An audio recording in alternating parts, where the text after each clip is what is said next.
Okay, well, thank you everybody for coming back. This is the 13th week of the semester.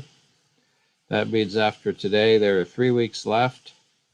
As I remind you, you have preliminary versions of your projects due in 2 weeks. That means in 2 weeks they need to be uploaded to NanoHub.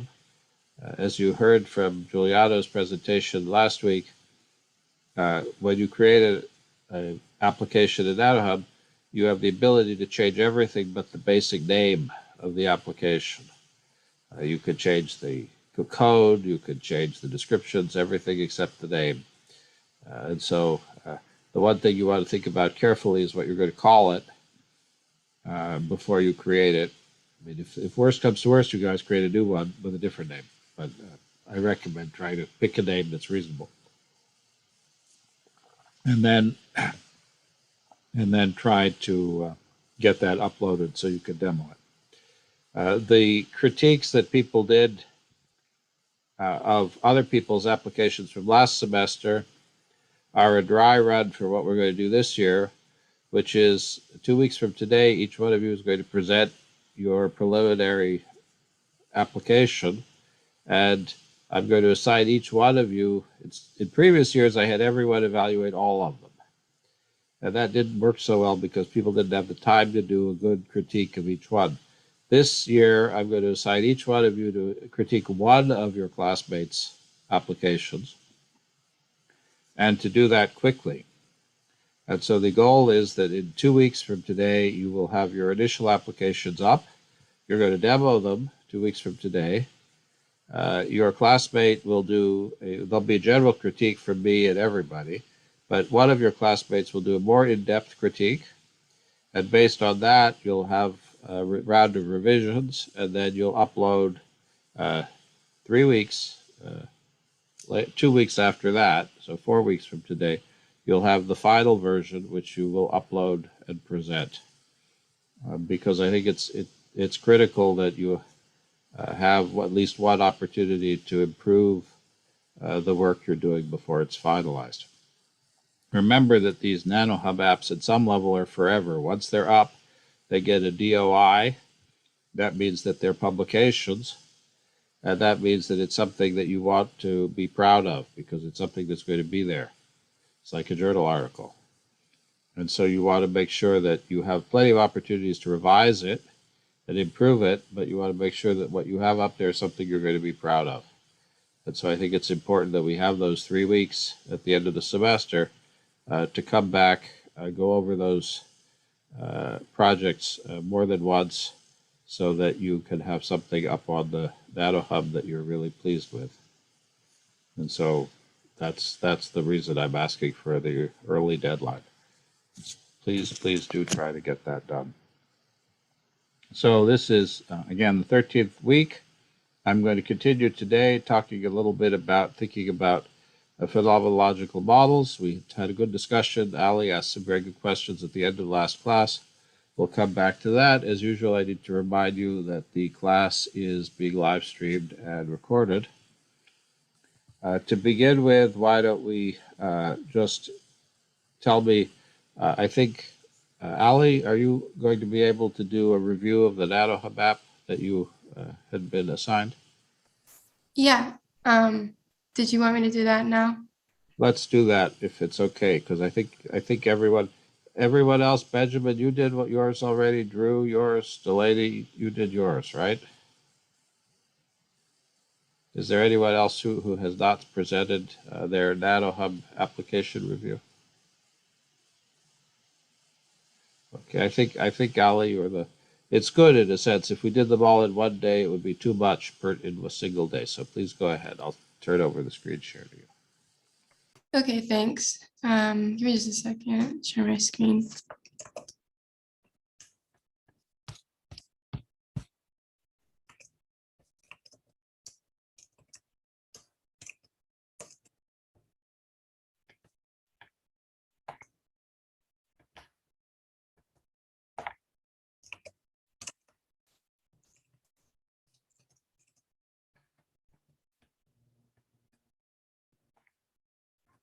Okay, can you hear me okay?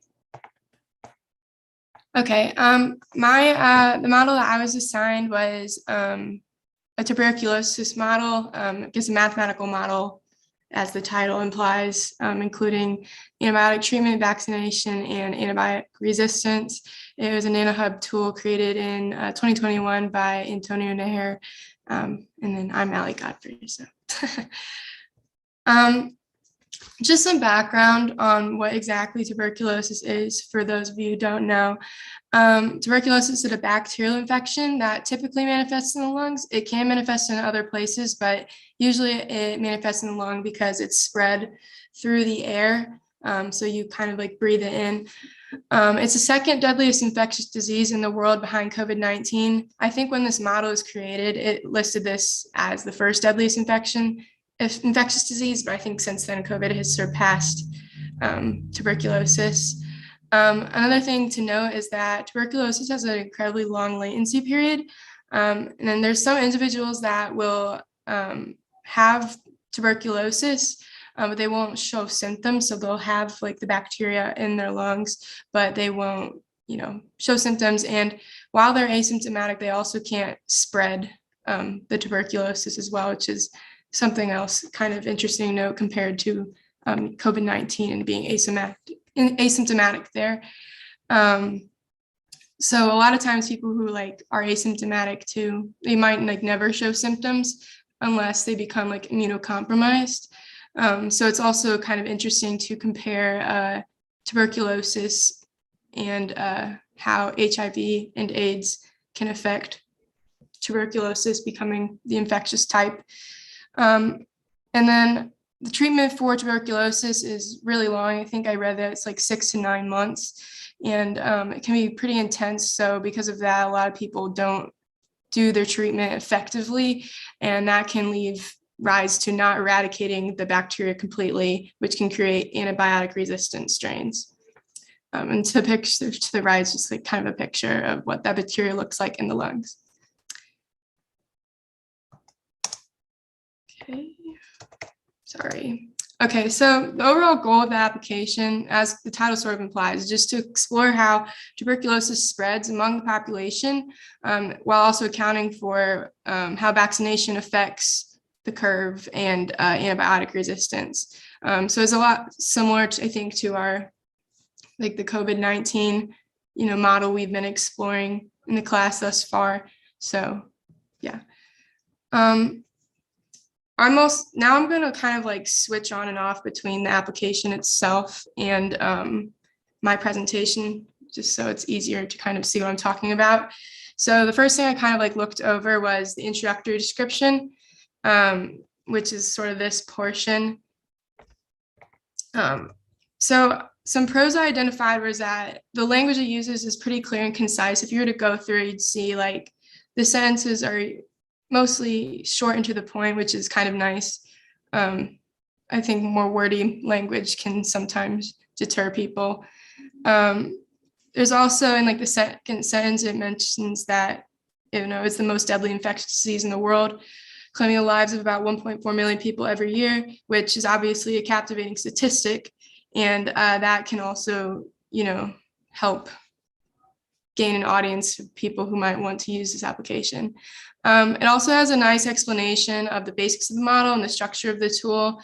It does a good job of explaining which, versions of tuberculosis infection there are. So it's like smear positive, smear negative, and non-preliminary. Smear negative and smear positive refer to whether or not a significant amount of this tuberculosis causing bacteria is present in someone's lungs. And then, like I said before, sometimes tuberculosis isn't manifesting in the lungs. So there's also a non-preliminary option, but I think for this model, they just assumed that those cases were non-infectious.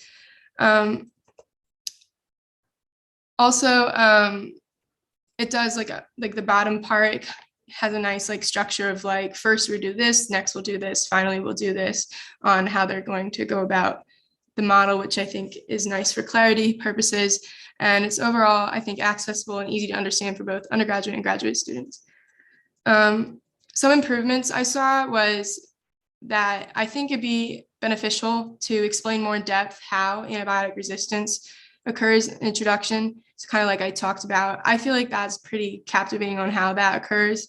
And when you have treatment that's that intense for that long, it's like easy to visualize how like probably often antibiotic resistance can occur and the problem that arises from it. I also think it would be really nice if he had compared tuberculosis to COVID-19 to provide like some current relevance and increase engagement. I think it says this was in 2021, so COVID would have been relevant at this time. I think just including like a small paragraph about how tuberculosis compares to COVID might have kind of helped bring everything into a clear picture, especially since I feel like we don't talk about tuberculosis as much these days, since we don't actually require, I think, the tuberculosis vaccine in the United States, so it's not distributed very often. Also, like along with that, it might be good to kind of detail the difference between a viral infection and a bacterial infection, because COVID-19 is a virus and tuberculosis is caused by bacteria. And then there's some grammatical and spelling errors that I saw. I think there are like some minor things that could be combined. Overall, it was good structured though. The next section I kind of was looking at is like the original mathematical model. So you can kind of see this mathematical model. It starts with a susceptible population and the latently infected population. Like I said before, like tuberculosis have a pretty long latency period. So that's kind of referring to that. And then this early infected population. And then there's the differences between the smear positive, smear negative populations, and then the non-preliminary population, and then treatment and recovered. And then there's also the death option in red. So people look at it. Yeah, and so then he also has some graphs kind of just about the original model and how it works. He first analyzes in a time series of population, and he says that he switches it to fraction of population on the y-axis and comparison to the population because the birth rate is included in this model, which is exponential. So it's more relevant to kind of look at this plot diagram, which he detailed in his model, and I kind of put as a pro on the explanation of that. Also further on in here, he compares the data here, like the graph here, I guess, and like the numbers that correspond with that to some previous literature. And he demonstrates that compared to literature, it makes sense, I guess, which kind of gives validation to the model. And I thought that was generally interesting. Some improvements I saw was that the mathematical diagram, and as you'll see, as I kind of show the rest of the application, the mathematical diagrams that are shown in this application are really intimidating looking, I think. I think it might been good to simplify if possible, or at least like have like smaller pictures of each part of this diagram to kind of put everything into perspective. I also didn't think he talked about the diagram that much. He kind of included it here, and he, referred to the variables included in the diagram, but I think it would have been better to maybe go through how like the mathematical model works rather than jumping straight to the model or like the math implemented, I guess. I also think, I don't know if I didn't get a chance to look at the past literature that he had referenced, but if there were graphs in that past literature, I think it would have been good to include those just so that you can kind of visualize the comparison between the two graphs. But yeah, so then for the exercises, kind of like how we did with COVID, he goes through parameters like the number of interactions per day. He also includes, I really like that he included these stacked bar graphs because I think it's really easy to see how for the number of interactions per day, like the proportion of susceptible, non-infectious, infectious, and recovered populations. and how they're like represented. And then he kind of had a nice structure where he'd first show those stacked plots or stacked bar graphs and then go into the time series. And these would be pretty interactive. And he had really nice explanations regarding like the data you'd see upon going through the time series. So as you can see, if you increase the number of interactions per day, it kind of gives something similar to what we saw, I think, in the COVID model. The uninfected rate goes down more as you increase this. And then along with that, the infectious and non-infectious rate. And then you can also scale it. So you're looking at longer periods or shorter periods. He also looked at the percent resistance to reinfection. So, this is another like stacked bar graph. And, a value of 100% means that recovered individuals can't be reinfected, have perfect immunity. 0% meaning the opposite. So we kind of have this bar graph again, and then the resistance to reinfection, and you can kind of explore how that changes as you increase this percentage or decrease it. I did it backwards, but yeah. Yeah, and then he also mentions that the time scale isn't affected as we alter this resistance. So yeah, or it doesn't like change in time. It just alters the scale, I guess. And then he also looks at treatment efficacy, value of 100% meaning the treatment was 100% successful, 0% meaning it wasn't successful at all. And he had the same kind of, syntax or format where he showed the stacked bar graph and then the manual interactive kind of mode of how that changes. He also had an option to display the treated separately from the infectious population. So once someone's treated, they still can like infect other people. So he kind of made it a point that they would still be included in this infectious curve, I think, but he made it an option that you could look at them separately. So now that I toggled that button, you can see that there's now a new line in this graph, which I thought was interesting. And so then my notes on that overall was that, like I said, I think that interaction and like stacked bar graph structure was really good. He had really good analyses of the graph in comparison, like saying this is what we'd expect to see from the graphs. Also, like that he had kind of clear separation between the discussion of each parameter, and then also he had the option to visualize treated individuals separately and with the entire infected population. So improvements, I think, again, like more reference to the mathematical model diagram would be nice. So like as he's referencing each of these parameters, like maybe just like a screen cap of like this portion of the diagram or like the portion he's referring to. So like an interaction rate, like pointing out where it is, because it's really like large, I think, and kind of hard to see. I think that would have been helpful, or even just like drawing out a more simplified version so that it can be better shown how it like aligns with the mathematical model.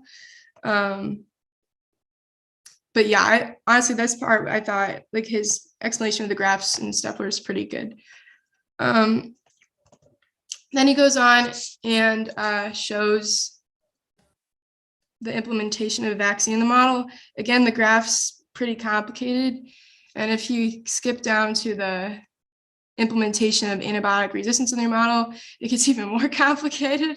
I feel like when I looked at that at first, I like wanted to cry. So I think if it could be simplified at all or like just better explained, I think that would be nice, because graphs like these, I feel like are kind of intimidating, can deter people from wanting to use this tool.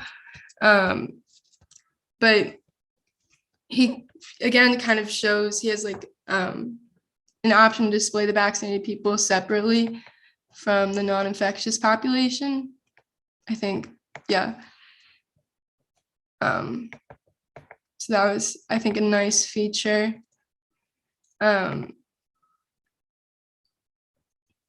And he also has like a comparison to the original time series with the vaccinated time series, so you can kind of see that difference. So if I toggle this back to no again, you can kind of see how these curves become different, how the uninfected curve kind of shallows out at 0.6 fraction of the population rather than 0.4. So yeah, and then he goes to the parameters in regards to implementing the vaccine. So this one was scanning the vaccination rate of the population in percent per year. He has, again, like the stacked bar graph structure, and then the line graph that you can do both of these things and see how the vaccination rate affects number of people infected. So as we'd expect to see, when the vaccination rate's like 100, there's just going to be two straight lines. No one's going to be infected at all. If it's 0, it's going to be something similar to what we saw without the vaccine implemented in our mathematical model. And then you can still alter the time on the x-axis. And then he also goes over the vaccine efficacy. So you can see too, you can display these separately. So the vaccinated population is included in the uninfected population in this model. So if you wanted to see like the differences between those, you can kind of see like these turned purple, the tops of these. The overall like barrier between the red and the purple though doesn't change if you go back here though. So it just kind of changes what part of the uninfected population we're talking about, which I thought was interesting. And then he also has, again, like the time series, so you can kind of see vaccine efficacy, and it's kind of what we'd expect to see. And then you can choose to see the vaccinated separately, and it has like that. And then finally, he goes over the development of antibiotic resistance. I don't know if I liked these graphs as much as I did the prior two portions, just because I thought some of them were a little bit redundant or hard to see the differences. He also goes over like the differences between like the wild type and the resistant type. I think the wild type of tuberculosis is just like the type that can be eradicated by our antibiotic, but the resistant type, has obviously developed some resistance. And you can compare this resistant time series then to either the original model we saw in the very beginning, vaccine model, or the resistant and the vaccine implemented. And then you kind of have an explanation for those down here. I think these graphs are pretty well. It's more when we get into these ones, I thought that it was kind of hard to see differences.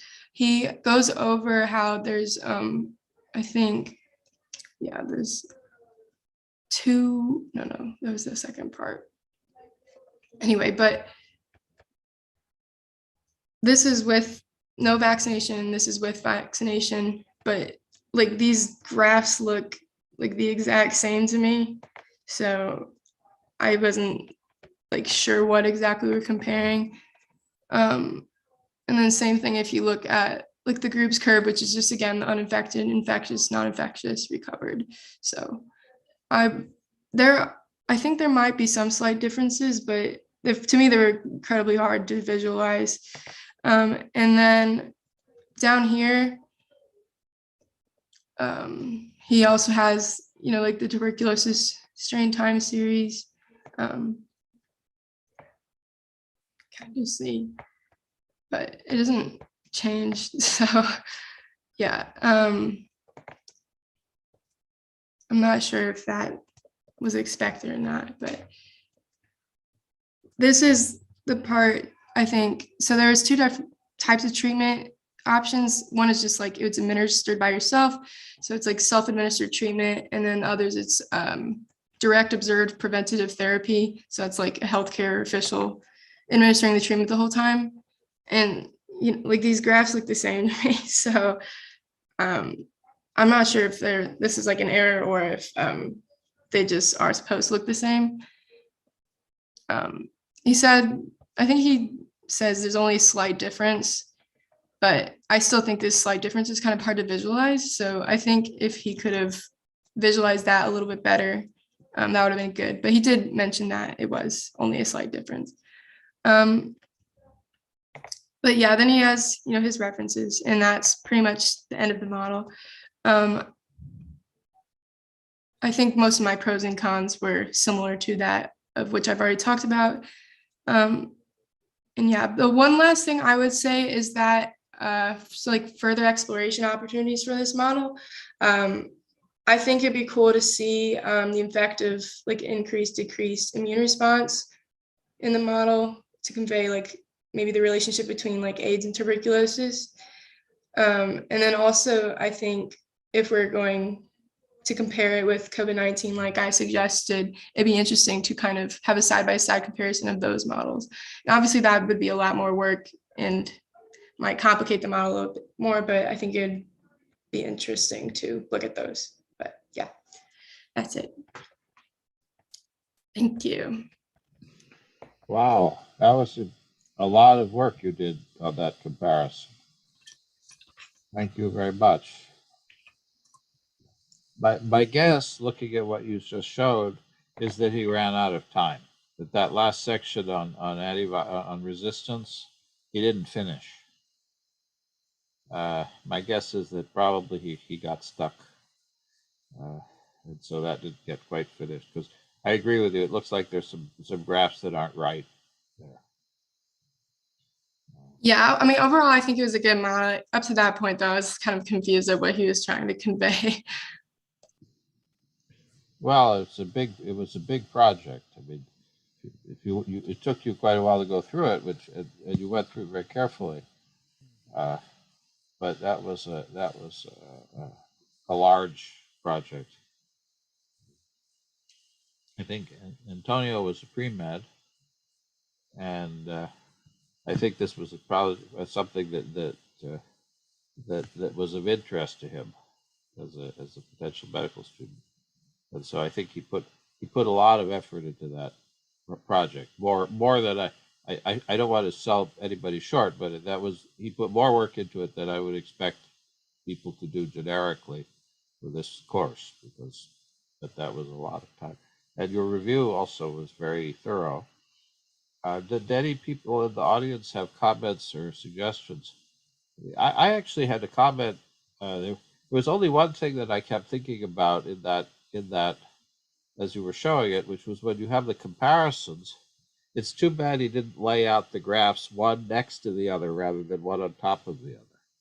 Giuliano, you showed people how to do that last week, and that would be nice.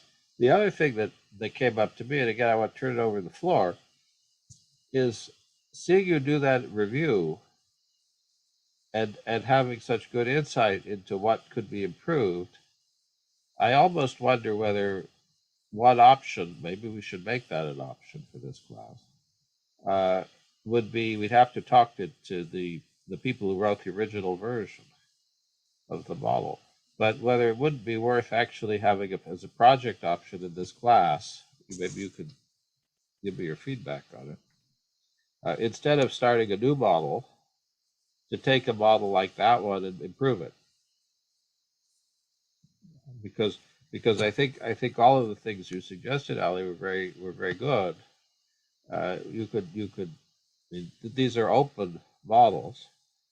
We could either talk to Nico and ask him if uh, uh, well, we'd have to get permission from the person who wrote the original model to do it. But if people wanted to do that, we could. It's something we really should have done at the beginning of the semester rather than now, but it's still possible. If somebody would like to take the models that you saw and improve them, what do you think about that, TJ? You and Giuliano, maybe I should be asking. Should have trailed that with you before I brought it up in the class as a whole. But seeing your review, Ali, really made I thought about that. That that the model that he has there is very good, but with another year's worth of work, so to speak, it could be really great. And it's a pity in a way that some of these models, student projects, people did a little project, they walked away from it, that's fine. But some of them I think are potentially very valuable. This one being one of them, perhaps. And so I wonder if people think that at least I don't know whether I mean some people are very committed. You've already done your projects, but I wonder if you think that that's potentially a good thing to do. Would be to as an option at least for class to be able to revisit a model and improve one rather than start over. What's your feedback on that as a possibility? And again, I'll start with TJ and Juliana, but I'm open to the class as a whole. I think that's a good idea. Um, and yeah, Ali, you did a really good job with your review. It was very thorough, and I liked it a lot. Um, and yeah, I don't see why it couldn't be an option. Yeah, I agree. I think that there's an interesting and a bit of a different perspective to be gained by doing an exercise like that as opposed to generating something de novo. Well, because generating a good application is a lot of work, Mm-hmm.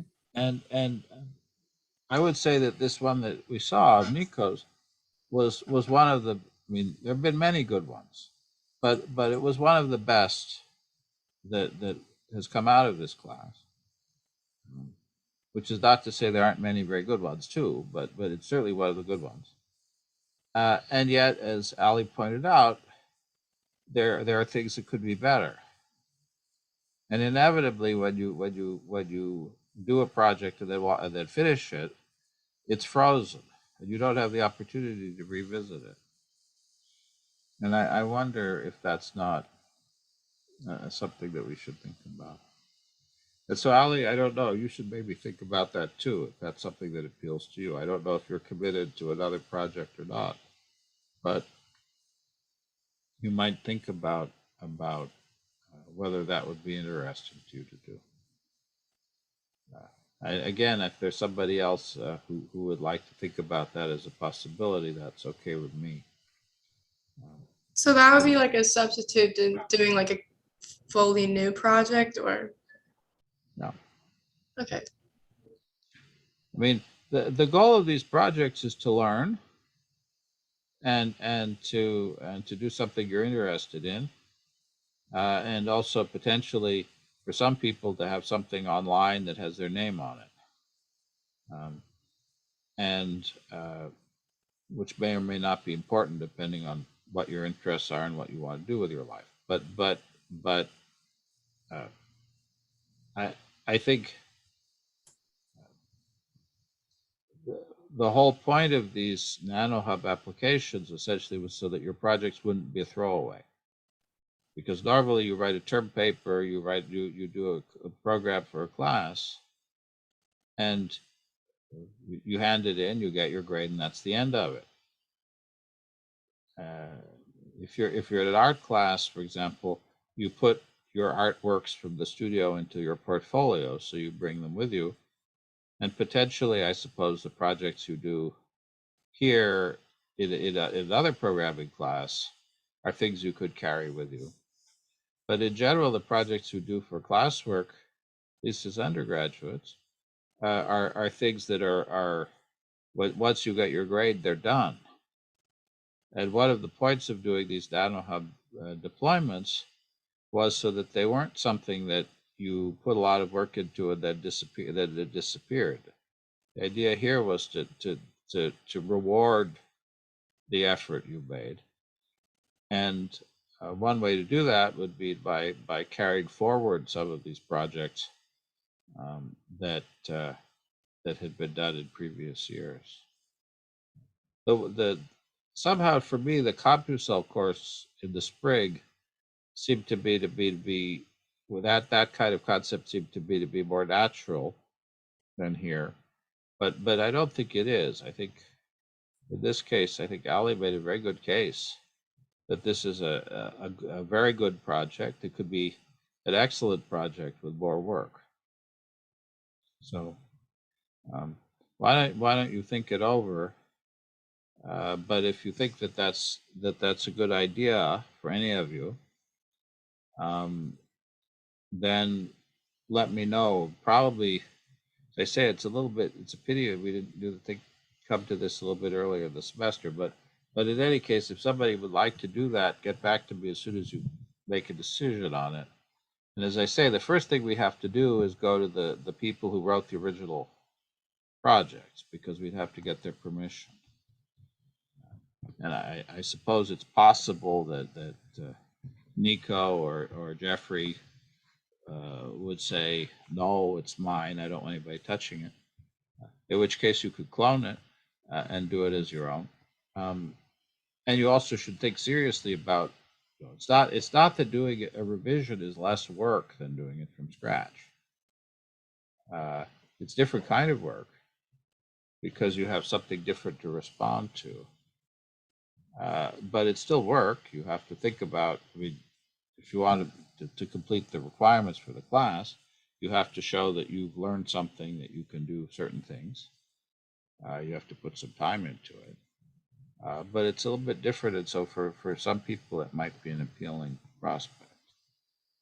Any other comments or thoughts about that?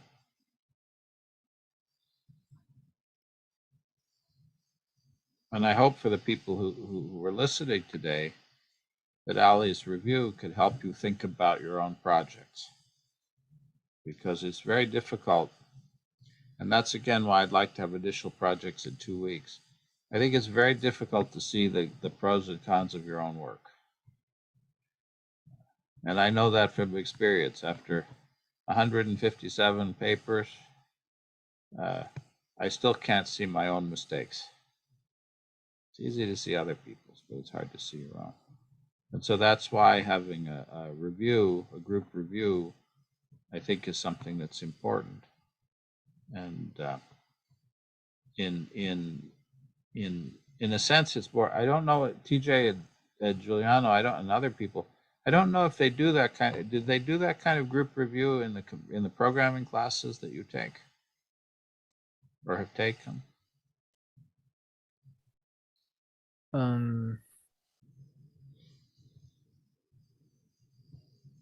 Not the ones that I've taken, but different country, almost 10 years ago. TJ? And I'm not trying to cut you off, Giuliano. Go ahead. Yeah, no. No, not well, at least not in my experience. Yeah, for a lot of people get through a lot of curriculum without really getting much experience at reviewing other people's code at all. The discipline where I know that that's built in is architecture. When people study architecture, there's always a charrette where each student's projects are presented and then critiqued by both the professor and the whole class. And then they have to go. Then there's a period where they do what we're talking about doing, where they go back and they revise based on those critiques. And in something like a master's project or an honors thesis or a PhD work in architecture, they might do that 3 or 4 times. It wouldn't just be one review. They'd do multiple reviews. Because something like a building that's going to be there essentially forever, there's this idea that there should be a series of reviews, that the initial designs aren't completed. And I know in studio art, you maybe have less option to go back and refix it. If it's a piece of ceramics, once it's fired, it's not going to change unless you smash it to pieces. Maybe with painting or drawing, you could. Drawing would be hard to edit too. Painting, maybe if you're oil painting, maybe you can touch it up. But there also is this kind of critique. I think I know some engineering classes, for example, at MIT, they do critiques and revisions. But I wondered, I don't know if any of the, for the students in this class, I don't know if any of the computing classes or any of the other classes you have that kind of structure. But of course, in the real world, if you're going to be, especially if you're in the corporate world, but also in the world, if you're writing papers for submission, you write an article, you critique it within your group, you're happy with it, you send it in, you have outside reviewers, they critique it, you have to respond to those critiques. Sometimes it's accepted after one round, sometimes they'll come back and want more changes, or they'll reject it and you'll have to try again. And so in a sense, this discipline of doing a critique and then responding to it is something that you'll face, certainly face in industry if you go into industry, and certainly face in academia if you wind up being a scientist or an engineer in an academic setting. I don't know. Again, TJ, Benjamin, you looked like you were going to say something. I don't want to cut you off. Go ahead. Yeah, well, it's actually it's sort of interesting because I have a minor in creative writing, and that's pretty much the entire class is making something, and then everybody critiques it, and then uh, you revise until until you have a polished product. We never get this far, but the usually it's talked as if the expectation is that you are going to go through like 20 full-on rewrites of something before you have anything that should see the eyes of another human being. And I don't know, there's something interesting there with because I think a lot of at least the training around this area that I've got is about finding a numerical result, right? And once you get the numerical result, that's really all you need.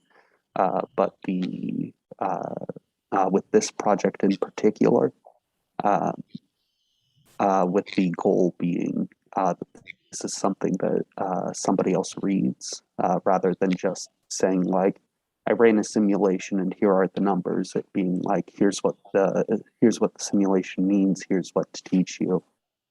Uh, uh, I'm not exactly sure where I was going with this, but there's there's definitely that writing component to it that I guess I wasn't considering.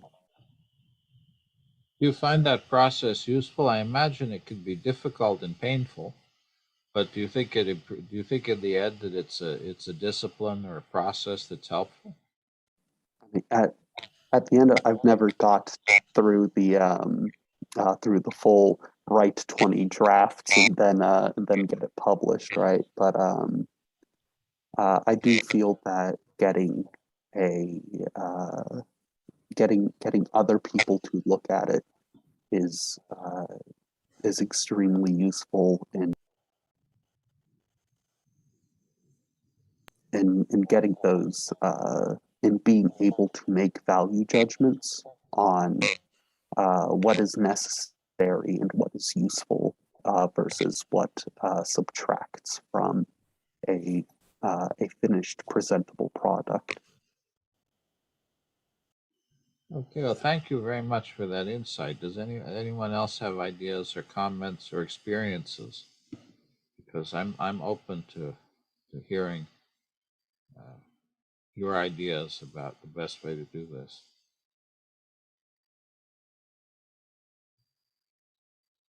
I mean, I think your point about literature is well taken. Scientific writing tends to be something that people don't think about so much, but it's not easy. Good scientific writing is difficult, I suppose, and also review. As I say, I've written a lot. I've given a lot of talks, and I know that being critiqued is very helpful. It's not that often that I get to sit down and have somebody go over my slide decks with me, or go over the work I'm writing and critique it from outside. But I find that that's very helpful to me. Sometimes it's painful because you think, oh, I've done a good job communicating, and you discover you haven't. But, and I think TJ and Giuliano will have heard me say this many, many times, but when we're reviewing a paper that we're going to submit, or a presentation a student is going to do, or I'm going to do, and the comment is that you'd much rather have a harsh criticism in a friendly environment of your group, or of your friends, or of this class perhaps, rather than have your project go out into the world uncritiqued, and then be shot full of arrows by people who really don't like you in public, in a hostile environment, or at least a neutral one. And so, in a sense, you'd rather do as much critiquing in house, so to speak, as possible, so that the product is as finished as it could be. I'm sure if you're writing, I don't know, Benjamin, if you're talking about a course where you're writing fiction or essays or something else, but I'm sure if you're writing fiction and you're sending it to editors saying, please publish my fiction, probably they're pretty brutal in their responses. They may be foolish too. There are a lot of bestsellers and Nobel Prize winning pieces of fiction that were rejected many times by people. And their whole books, which collect, with titles like Rotten Reviews, somebody trashing Beethoven's Ninth Symphony, or something equivalent. So critics are not always right. But I think this idea of having a friendly opportunity to improve our work is I hope something that's valuable. And I think in engineering it's done. When you're doing real projects in engineering, they are critiqued, they are reviewed and critiqued, they're staged, they're milestones, they're critiques. And so it's a discipline. The other thing I was going to say, and I thought what you said was quite meaningful, is that one of the things that, yes, being able to find which criticisms are good, which ones are rancid, is incredibly difficult. Good point. Yes, it's easy to hurt people's feelings. It's easy to be destructive rather than constructive. So you're right that there's also discipline in learning how to critique, and that's not something that we don't. A lot of the things that we do, either as an academic or in many industries, we spend a lot of time selling our ideas. We have to give oral presentations. We have to write elevator pitches. We have to write grant proposals. We have to sell our results.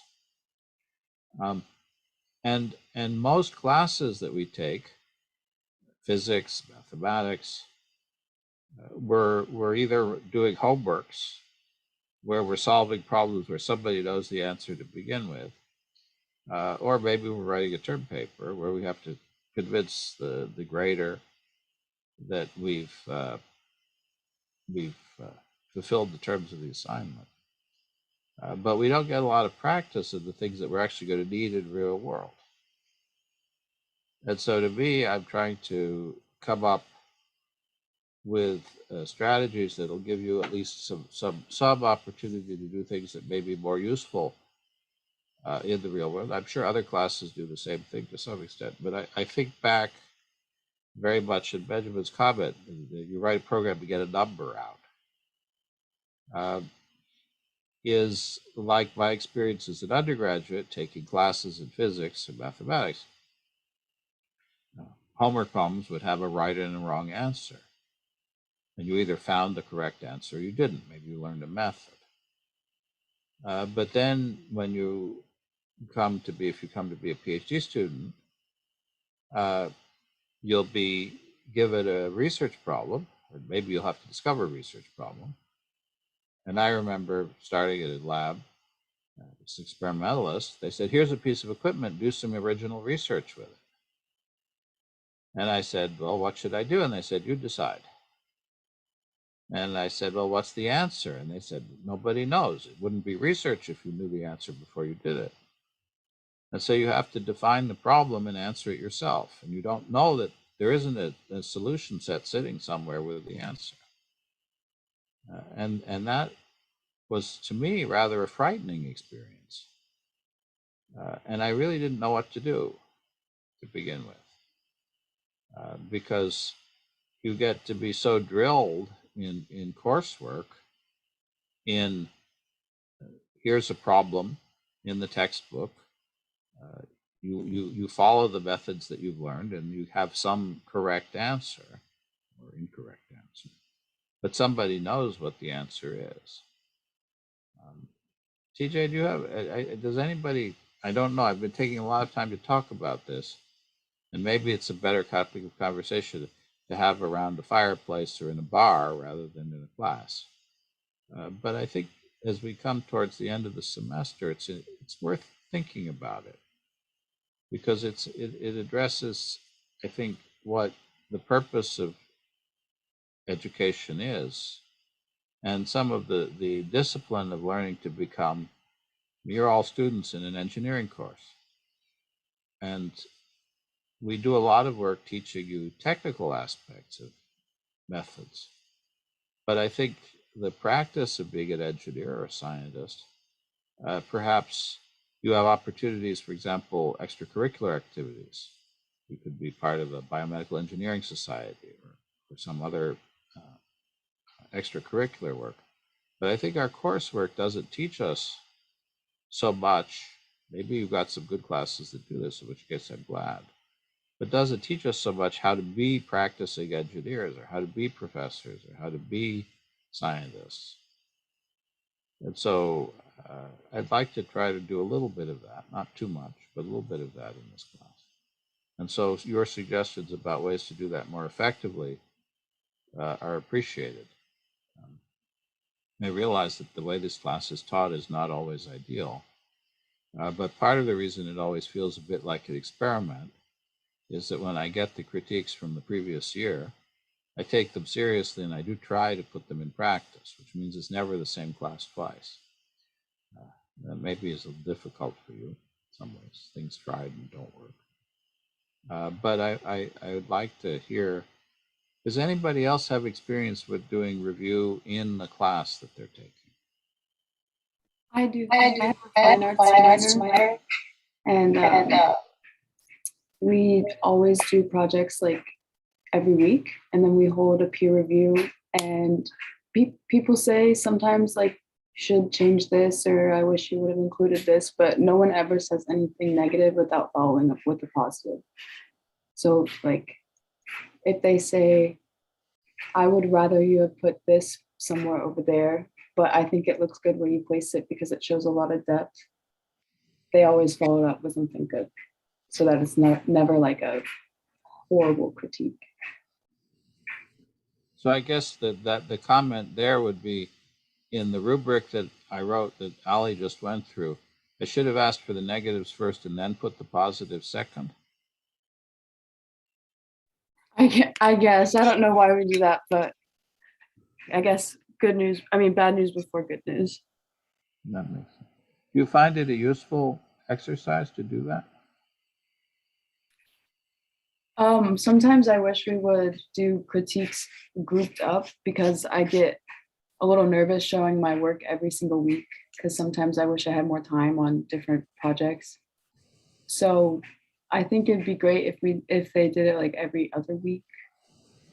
But other than that, yeah, I feel like it's helpful to see everyone else's and see how they did it and what they spent more time on, and yeah. Well, so in this class, we're basically doing it twice, right? You do one for a project from last semester, and you'll do one in 2 weeks for one of your classmates. So it's not going to be as intense as that. Right. Partly because I think doing these reviews is time consuming. So it's a little different from a sort of spur of the moment response. To work through a notebook and critique it well, I think takes time. Great. So 2 people in the class have this experience, but in humanities or art subjects rather than in science or engineering. Anybody else? Drew, Ryan, Colin, Ali, have you have any experience like this?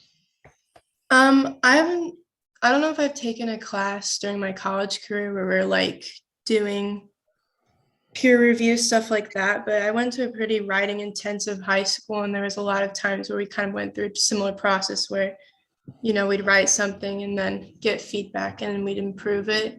I'm kind of a perfectionist in nature, so I can be I'm gonna be like critical on like the project, but like I still think it's a really good project. But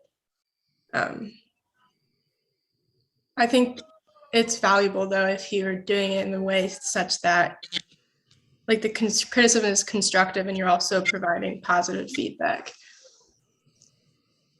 Well, I was struck by your review here that everything you suggested were things that one could change to improve the product. And I thought that and it's difficult because it's easy to say, and I sometimes, if I'm in a hurry and I'm reviewing a lot of homeworks, for example, just a bland value judgment like good job, bad job, needs improvement, is not. I mean, if the only reason you're doing that is to assign a grade, well, all right, but it's not really very useful to the person being reviewed. And I thought, Ali, you were very careful to be clear about what specific things could be changed and why. And doing that takes a lot of thought. It's easy to say your presentation was clear. It's much harder to say this particular aspect of your presentation could be changed in this way because it would make the project more accessible. For example, you talked about highlighting the components of the diagram that were being varied in a particular demonstration. That was a very good insight into how somebody experienced using that tool. And I just did the same thing I said not to do. I said it was a good insight. It was a very actionable insight into how people experience using a tool. And so in a way, I'm glad very, very much, Ali, that you came last, because I think as people have been, everyone did a good job of their reviews, but as the reviews have been going on, I hope people have been seeing each other's reviews and thinking about how to do those reviews in more constructive ways, because it's not trivial to do a good review. One of the things that you wind up doing as a scientist is you're a reviewer. I was on a National Institutes of Health study section for 5 years. And so those are the panels that technically they don't make the decisions about how money is allocated for scientific research, but they make advisory recommendations on that.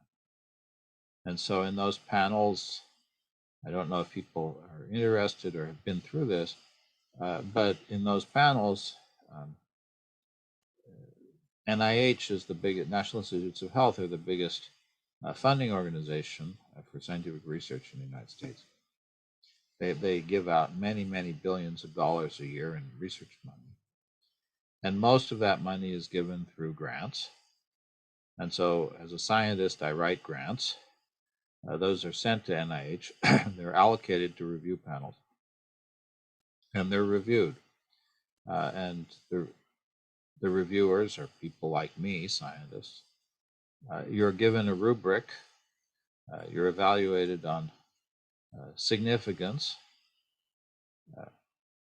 technical approach. Significance. If it works, does it make any difference? Technical approach. Is it likely to work or not? Innovation. Do we already know what you're doing, or is there something novel in it? Personnel, which I'm always a little bit suspicious of, which is, are the people doing it qualified to do it, which can be a little bit corrupt if you think about it. And environment.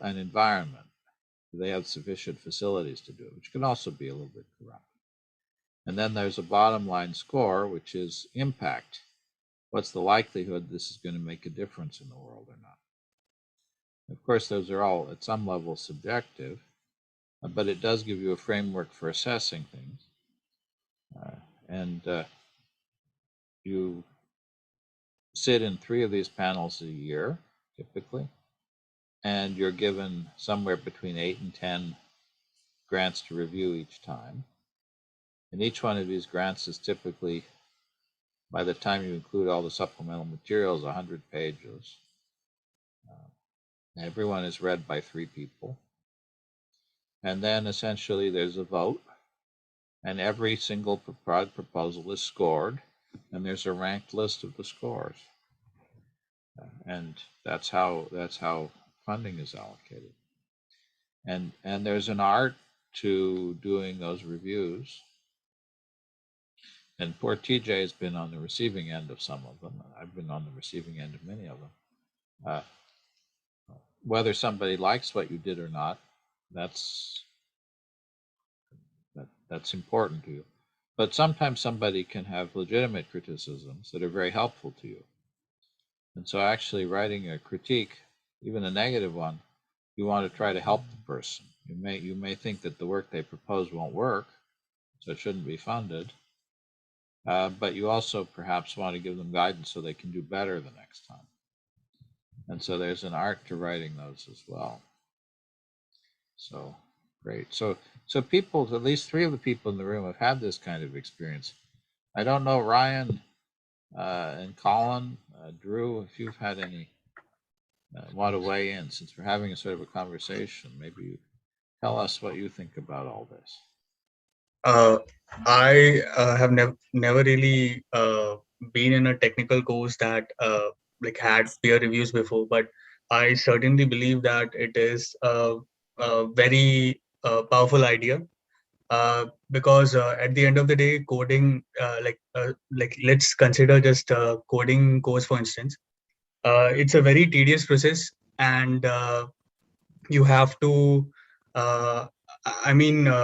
setting the context for doing a programming job is hard. You cannot probably have like 3 or 4 programming projects going on at the same time. So you are very invested in a programming job and you're trying to do it well. At the end of the day, if 10 people come together and they discuss uh, uh, like what they're trying to do and how they have approached the problem, then it's like just like one fine day you find yourself having your knowledge multiplied like many times. It's impossible for you to do it on your own, 10 projects on your own, but since we have this ability to kind of uh, really summarize the work that we have done and take out the key points out of the project. I mean, if I want, I can talk about my project in probably like 1 hour or probably 30 minutes. But if someone else is trying to understand my work, it will probably take him much more time. So uh, to actually come together and discuss programming projects at the end of a course, I think it's a very powerful idea. It makes you a much better programmer. Like I think that is something that can be that is same for any technical course or any scientific course for that matter. I mean, if you're going to be doing software development commercially in a big company, you're going to be working on pieces of projects Possibly each piece is a team. Possibly you'll be working on some sub piece of it. And so coordination of the team will be very important. Your pieces will have to work with other pieces. Your ideas will have to work with other ideas. And so the ability to communicate those ideas and what you've done clearly, and also to accept criticism and suggestions from the other team members, I think is also something that's important and probably not taught as much as it could be. Right? Most of what you're doing here, maybe you'll be paired up and do a two-person project, but and there are certainly some classes here where you have collective projects, but typically, especially when you're doing introductory classes, you'll be doing things on your own, or maybe informally you'll have a friend you study with, maybe a small group. And so I think that's an important element as well. I guess before we should, Drew, do you have anything you want to add or feelings about this? Since we seem to be having a bit of a discussion. I'm definitely not experienced in any sort of peer review stuff, but yeah, I kind of agree with what you just said with that stuff. But yeah, You could say it's okay. This is you're perfectly free to tell me that I'm full of it in these classes.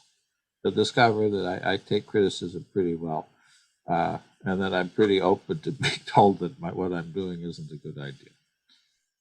I joke sometimes. People ask, why am I a professor, and somebody smarter and more able than I am isn't? And I always have the same answer, which is that when I get knocked down, I kept getting up. And so, I mean, there's some people who have charmed lives, but for most of us, we hear the word no a lot. And a lot of success, relative success, is the ability to hear the word no or to be critiqued, and to keep going, to take advantage of that and to keep going. So I hope that people, again, I want this to feel like it's a small class. We're not, in the old days, this is the kind of class that might have been taught at a professor's house around the fire. They don't do that anymore. But it might have been taught in a slightly more personal way than we can do now. But I think that's but it's okay if people think that this is. I'm not, because I'm enthusiastic about an idea doesn't mean it's right, and so you should always feel comfortable telling me that you disagree with me. Colin, I guess you're the only person who's been quiet. Do you have anything to add to the discussion?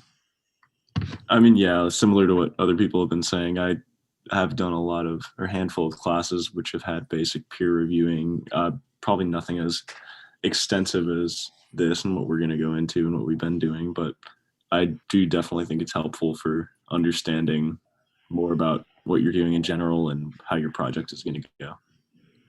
Can you give an example of one class where you thought the peer review worked well? Yeah, I thought they did it.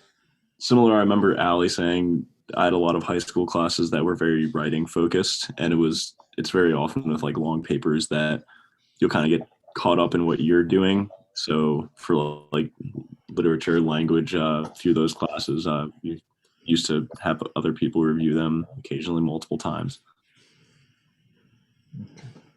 So it's interesting that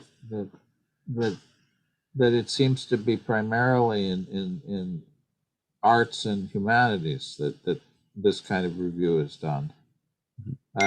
And it's ironic to me simply because when you actually are in the business, as I say, whether you're in industry or in academia, if you're in engineering or in science, reviewing and being reviewed will be probably the single after the scientific originality or capability, technical capability, that will be the single most important thing that determines your success. And so it's funny to me that we don't teach it. I sometimes I wonder why we don't. take that more seriously. Of course, it takes time away from other things. So there may be that part of it. But it's really important. You're going to spend, if you're an academic, you're going to spend your life writing grants. And those grants will be reviewed, and you will be reviewing other people's. And that's going to determine more than anything your success. If you do great work and you can't present it in a way that convinces other people, you won't succeed. And if you're discouraged by criticisms and can't use them to do better, you won't succeed. And so I guess this is a pep talk a little bit. But I think it's worth maybe giving the pep talk because in my experience, people who go through the ISE undergraduate program are very successful. And anything I can do to help you all be successful, I want to do. Or the master's program as well. And so I'm aware that our formal curriculum doesn't always cover some of the things that are important. Okay. So, if there anything more people want to say about this idea of review and peer review. And again, if somebody comes back to me and says they'd like to do a project that's based on revising or improving a prior project, that's okay. For next year, I'll add it to the stack of possibilities. You don't have to speak up about it now. It's just something you can kind of reach out to me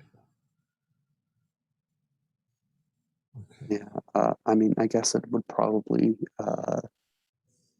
be at my stage be more of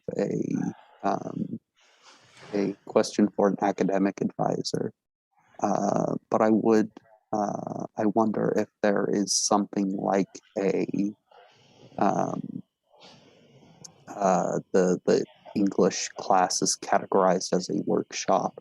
I wonder if there's something in the STEM area that is class-wise that is like a workshop in the English sense. So my project was basically to develop a deep learning surrogate for an ODE model.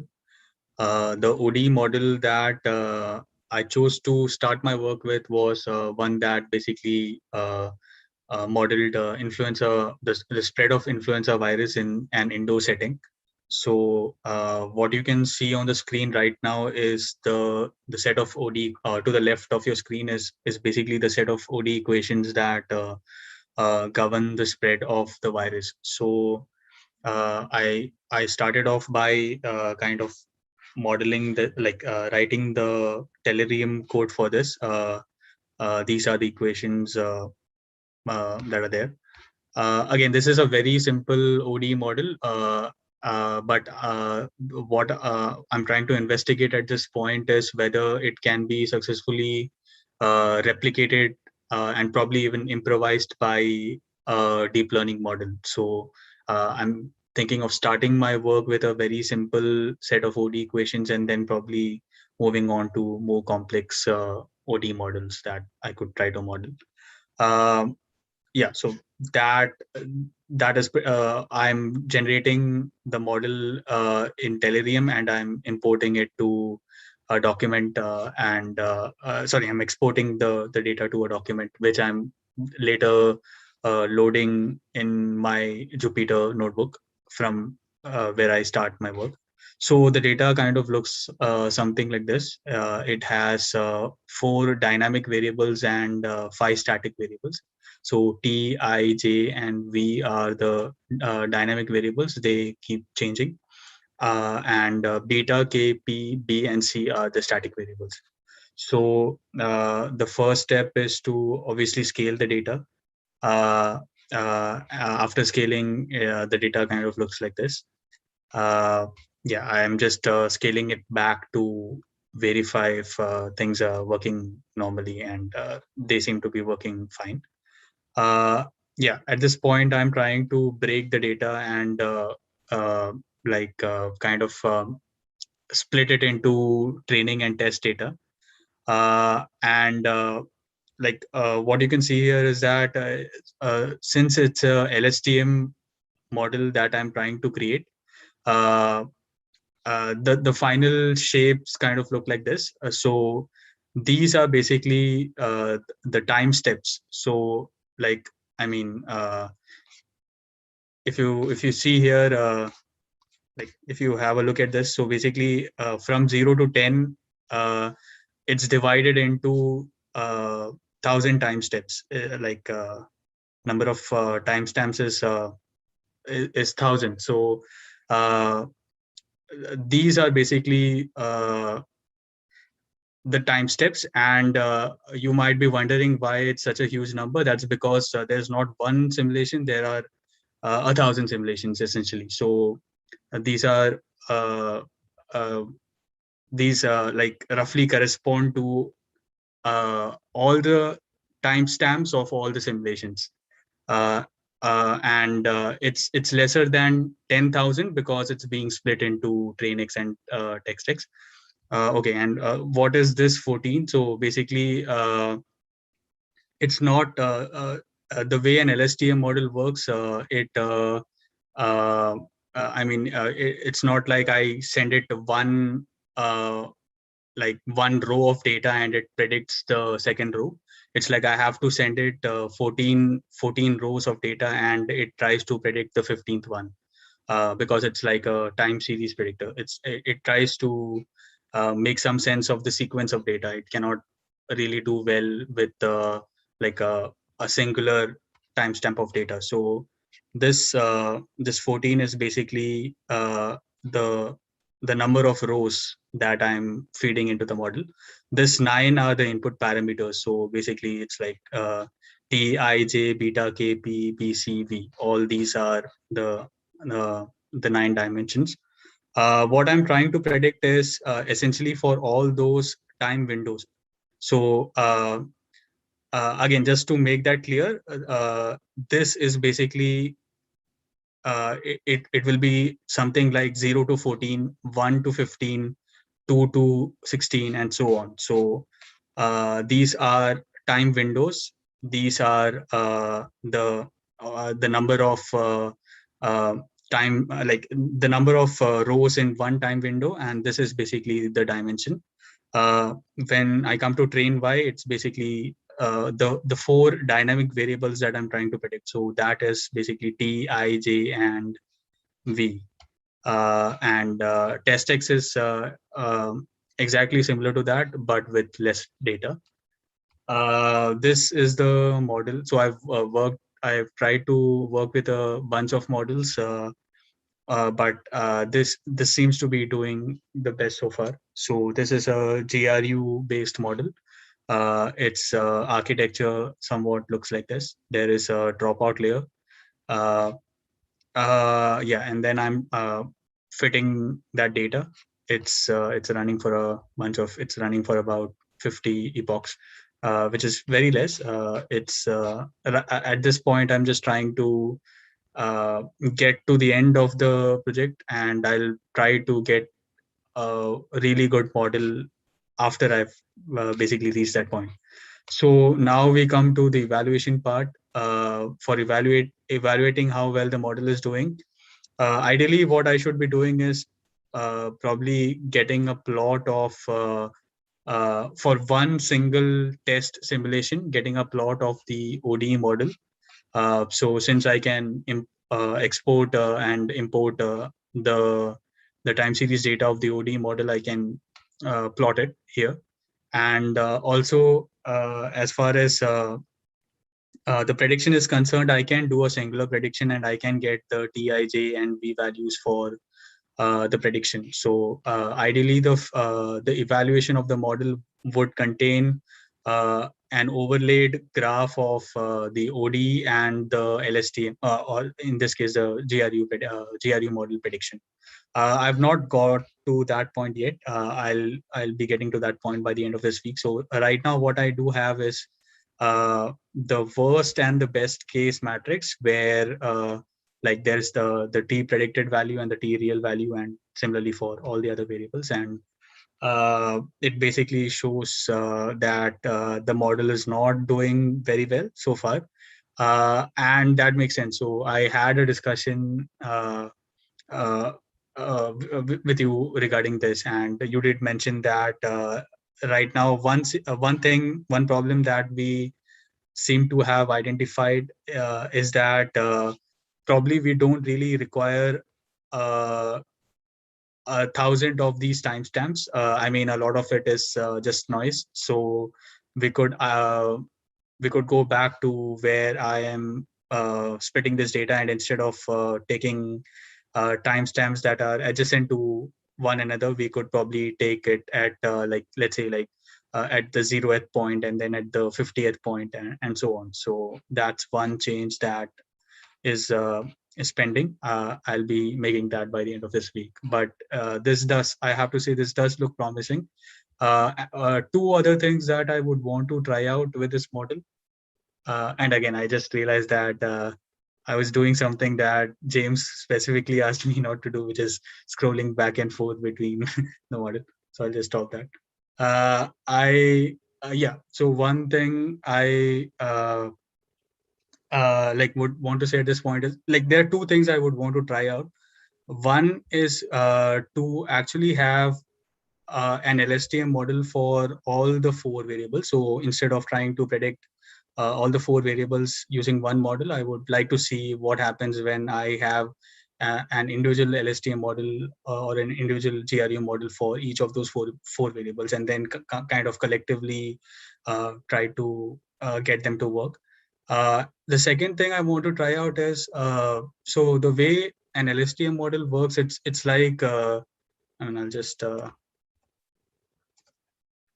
so it's something like, so the train data looks something like this. So basically, it's like it's concatenating one wave after the other, and the. Are you trying to show something? Because we're still seeing the same Jupyter Notebook screen. If you're trying to show. Oh yeah, I'm sorry. Let me. Yeah. So this is just like a very makeshift thing that I'm trying to show. So the test data, the way an LSTM interprets it is something like this. So it's basically concatenating those waveforms one after the other, and then when I give it a test data, I give it something like this, and I ask him to predict like all those points coming later. So now one thing that really like something that I've personally not been able to make sense is like, since these are concatenated against one another, how would the LSTM model identify the start and the end? So I mean, the very last point of a wave function, let's say it's somewhere around here. So as far as an ODE model is concerned, the simulation has ended here, and nothing else is supposed to happen here. But the way the LSTM model is looking at it, it is a new function is beginning here. So this point where this model is kind of receding, and it's coming down, and it's like it's going to 0, and from there on it's starting again for the second simulation. So this part is something that the LSTM model is supposed to not learn, because in real life it has no significance. So what I'm thinking of doing is kind of padding that part, and instead of just concatenating it, creating a model where that data comes to 0, and then I'll just put 0 for a long time and then start again. And then, so in a way, I'm trying to make the LSTM model understand the beginning and the end of data, trying to say that, okay, so again, I'm not exactly sure if I'll be able to do that, but I would be interested in trying it out. So yeah, those are the two things that I want to try out. Okay, great. Thank you. We should talk later in the week and go over that. But I appreciate the update. Yes. I think that's a tricky question about how you structure the data. And it's going to be different for different, as you point out, for different network architectures. You have to structure the data differently. And so, anybody else have an update they would like to make? Could be a short one. Let's come back. Seems like a long time since last week. And I want to talk a little bit more about this idea of estimation that we went over started last time. And so when we initially began to write down this in-host model, we had very simple linear relationships. We had the rate at which cells died being proportional to the number of cells at a constant rate. We had the rate at which infected cells began to release virus as a linear function of the number of infected cells. We had the rate of viral production being a constant times the number of virus releasing cells, and the disappearance of virus being what is called first order in the amount of virus. The only thing that was a little bit more elaborate was the rate of newly infected cells that was proportional to the number of uninfected cells and the amount of virus at a constant. When we start thinking about immune response, we can't use, at least it's not trivial to use those simple linear forms anymore. And there may not even be reasonable to use those linear forms in the places we use them. And so we have to begin to think about how to come up with strategies for determining what those forms should be. And I introduced, initially these lectures, there was rather more on this topic. It can get rather elaborate if you want to follow it through all the way. But I don't think we need to think about the most elaborate forms of it, but I think it is useful to think about it in a whole variety of contexts, because this idea of estimation is a useful one. I remember many, many years ago in Scientific American, they had a column called Mathematical Games. And one month they had an article which was focusing on estimation. And so it would show a picture, say, of the trees that were knocked over by the Mount St. Helens eruption and ask you, how many trees are in this picture? Can you come up with a number without counting it? And there are a lot of situations in which you could at least get a rough idea of what the number of something is, or potentially other important aspects. Here we're not talking so much about absolute numbers, but about the shapes of things, about relationships between things. And again, the key thing to think about, and this is very important, we talked earlier about this idea that when you're doing research, you don't know what the answer is when you start. Well, occasionally you know what the answer is before you start, but generally you don't. And that means that it's easy to make mistakes because there isn't something that necessarily tells you that your answer is wrong when you've made a mistake. And this is also true of programming. In my experience, when people get program assignments, they often start programming, especially with modeling, without thinking about the meaning of what they're doing. And that makes it easy. If the program is correct syntactically, so it doesn't crash, you believe the answer. But it's perfectly possible to write a program that is syntactically correct that executes, but that gives you something that's meaningless. And so it's important to build intuition about when answers are meaningful or meaningless.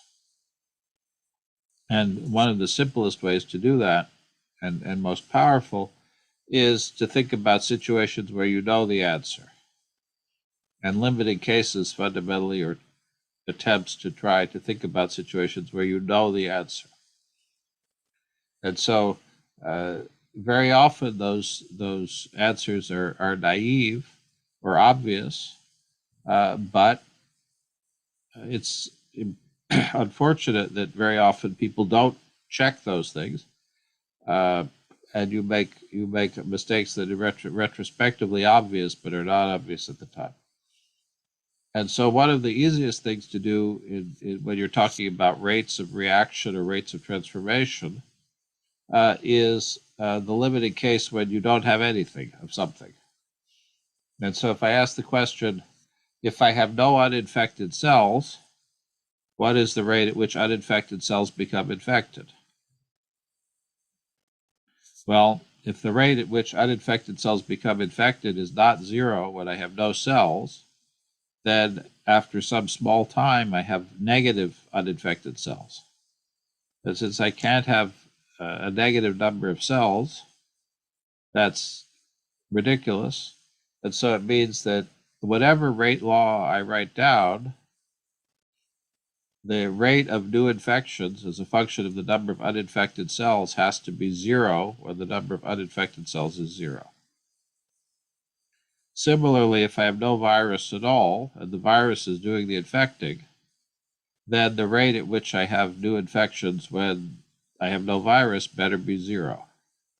And so if the rate of new infections is a function of the number of uninfected cells and the amount of virus, then that has to be zero when the number of uninfected cells is zero. It has to be zero when the amount of virus is zero. And the simplest possible mathematical relation I can write down that has that property is V times T. That's an AND function, if you think about it as a logic. Multiplication is an AND, addition is an OR. Similarly, in these one-component relationships, if I have I1 becoming I2 and I have no I1, the rate at which I1 becomes I2 better be zero. And so the simplest thing I can write down is K times I1. Now, if there's some reason that my rate at zero isn't zero, it's finite, it's possible, not in these transformation rules, but in other situations it's possible that it wouldn't be zero. The second thing I have to think about would be something that I've already prejudged in the examples I've given, which is if the value is zero at zero, I want to know what the slope is at zero. And that slope can't be negative around zero, but it could be zero or it could be positive. In the examples I've given that are linear, the slope is positive. In one case, the slope is beta, K, D, P, C. But it could be zero as well. And so, as a matter of principle, the first thing to do is if you have something that is a function of a variable, a rate that's a function of a variable, ask the question, if that variable is zero, what's the value? Is it zero or something else? The value could be positive, for example. And if it's in either case, what is the change in the rate as a function of the variable? In this case, it's all linearly increasing, but it could be zero or something else. And usually that limit, the limit of zero, is an easy one because we have the restriction that values can't go negative.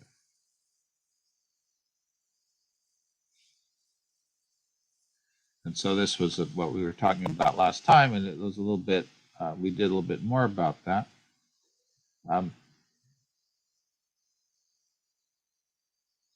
It usually will make sense for simple rules that if you depend on a single species and the amount of the species is small, the rate will typically increase linearly in the amount. And that's known as first order kinetics in chemistry. If you've studied chemistry, you'll have seen that many times. If you have a chemical reaction like A plus B goes to C, the rate of that reaction has to be zero if I have no A, it has to be zero if I have no B. And so again, the simplest functional form is A times B. That relationship is called mass action in chemistry. It has a slightly more complicated relative if the chemical reaction isn't one molecule of A plus one molecule of B. So if I have 2H plus O goes to H2O, then the law of mass action in chemistry looks as follows. If I have N molecules of A plus M of B plus P of C going to some product, the mass action law says that each time A occurs, it's independent. And so I have A times A times A, N times. So I have A to the N plus times B to the M plus C to the P, and so on. And that's the full form of mass action. And the number of molecules that combine is called the stoichiometry of the chemical reaction. If I taught this course around chemical reactions and signaling, that would have been an idea we would have introduced at the very beginning of the class. Okay. And then we ended the class by asking the question, we've thought about what happens when the value of the variable is 0. What happens when the value of the variable is very large? And sometimes we know the answer to that very easily. And I was going to assign a homework problem on this last week, and then I decided that I would let you work on your project. I will assign it this week because I want to talk about it a little more. And you could ask the question about what happens when you have a large amount of something. And sometimes the answers are not so obvious. So suppose that let me take a sort of a joke example that was from the homework problem that I didn't assign. Suppose that I have some cells that are in a dish and they're reproducing, and I change the temperature. What happens to the rate of replication? Well, if I reduce the temperature to 0, whether it's the 0 in centigrade or 0 in Kelvin, the water freezes and the cells stop reproducing. So in the limit of low temperature, the cells don't reproduce. If I make the temperature very high, the water boils. Suppose if I make it high enough, the water dissociates and becomes ions. If I make it high enough, I've got nuclear fusion. I suppose a plasma. In any case, if I make the temperature too high, the cells die, and so they don't reproduce. And so in the limit of low temperature, the reproduction rate is 0. In the limit of high temperature, the reproduction rate is 0. In the middle, we know there's some temperature at which our cells reproduce. And so I know that in this case, for very small values of temperature, my replication rate is 0. For very large values of temperature, my replication rate is 0. In the middle, it's not 0. So I have to have something that looks like an inverted bathtub curve, where as the temperature goes up, the rate of replication goes up. There has to be some optimal temperature, or temperatures. And then as I keep increasing the temperature, the rate of replication has to go down. And so I can make an argument in that case. The limits are not so interesting. What's happening in the middle is interesting. And I gave an example of suppose that I have my cell, and I want to know what's the rate at which an individual cell is infected as I increase the amount of virus in the environment.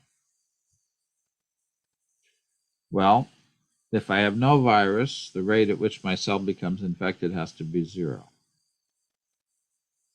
On the other hand, to become infected, the cell has to internalize the virus, and it has to do that actively. It's not a passive process. And so there's a maximum rate at which the cell can bring viral particles into it. And if I have a lot of viral particles on the outside, it doesn't change that maximum rate. And so what I'll see is if there are very few viral particles, the rate of internalization is limited by the amount of virus outside.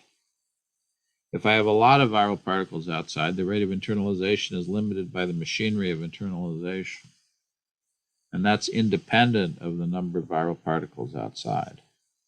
And so I will see that there's a maximum rate of internalization as I increase the amount of virus.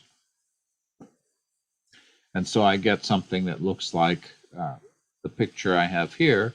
If the parameter is the concentration of virus outside my cell, and the value is the rate at which my cell becomes infected, if there's a small amount of virus, the rate increases rapidly as I increase the amount of virus. At some point, I'm dominated by the limits on how fast I can internalize. And so I should reach a stable value as I increase the concentration of virus. If I'm going to characterize a curve like this, I need to know that value when my variable or parameter is large, the saturation value. I need to know the slope of my curve for small values of the parameter. And typically, I also want to know something like what's called the half maximum, the value of the parameter at which the value itself is half of its maximum value. In general, when we're talking about rates, processes that take a finite amount of time are a common cause of this kind of saturation or rate limitation. If, again, I gave the example of trying to catch a baseball the other day, and we could come up with some more. When I wrote these equations the other day, there was a typo. I fixed that now in the slides. If I write F equals V times X over K plus X, then let's see what happens. If X is small, K plus X is approximately K, and so F of X is approximately V over K times X. So that means the slope here at 0 is V over K. If X is very big, X plus K is approximately X, so X over X plus K is 1, and the value is V. So if I write it this way, the slope at 0 is V over K. The value at infinity is V. I could rewrite this in terms of the scaled variable, divide through by K. I have X over K divided by 1 plus X over K. So the value of X is only meaningful in terms of is it bigger than K or less than K? And so if I ask the question, what does large and small mean? Large means that K over X over K is much bigger than 1. Small means that X over K is much less than 1. And so that's where we ended the last time. And it's a very fundamental set of concepts that we've addressed.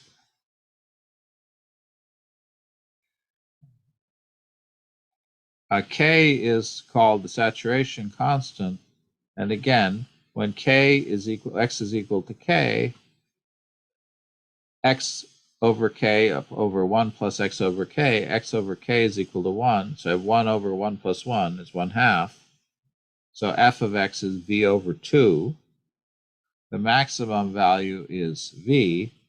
So X equals K is precisely where my rate is half of its maximum. And so that's why it's called the half maximum. Now there are other functional forms that have a similar property, namely that they have a non-zero slope at 0. They reach a saturation value at infinity, and they're continuously increasing, monotonically increasing. 1 minus e to the minus x over k is the standard form. It is steeper at the beginning and flatter at the end than the one that I've written down. And you might also want to have a decreasing version of this. And the decreasing versions of these are usually generated by taking the numerator and replacing the variable in the numerator with a 1.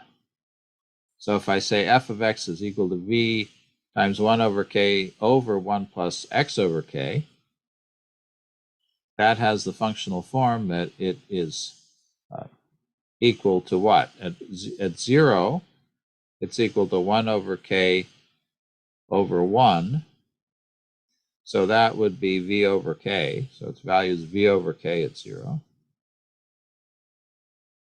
And at infinity, it's equal to 0. Its half value is when x equals k. And so that's the functional form that we've got. The equivalent form there would be v times e to the minus x over k, exponentially decreasing function. In general, we see the increasing function here, what's called a Michaelis form, a lot, and we see the exponential decreasing one a lot. We see the decreasing Michaelis function less, and we see the increasing exponential less. If we want these to be functions of 2 variables instead of 1, we have to define how to combine them. One way to do them would be a product of the 2 rates. The rate of f of x and y is the product of the rate of x times the rate of y. That's the first form. The other one is more additive. Here I have xy over k1, k2 over 1 plus x over k1 plus y over k2. And that has also the same functional form. It's 0 when x is 0, 0 when y is 0. When x and y are both large, it has the same limit. But it behaves differently when you have small value of one and large value of the other.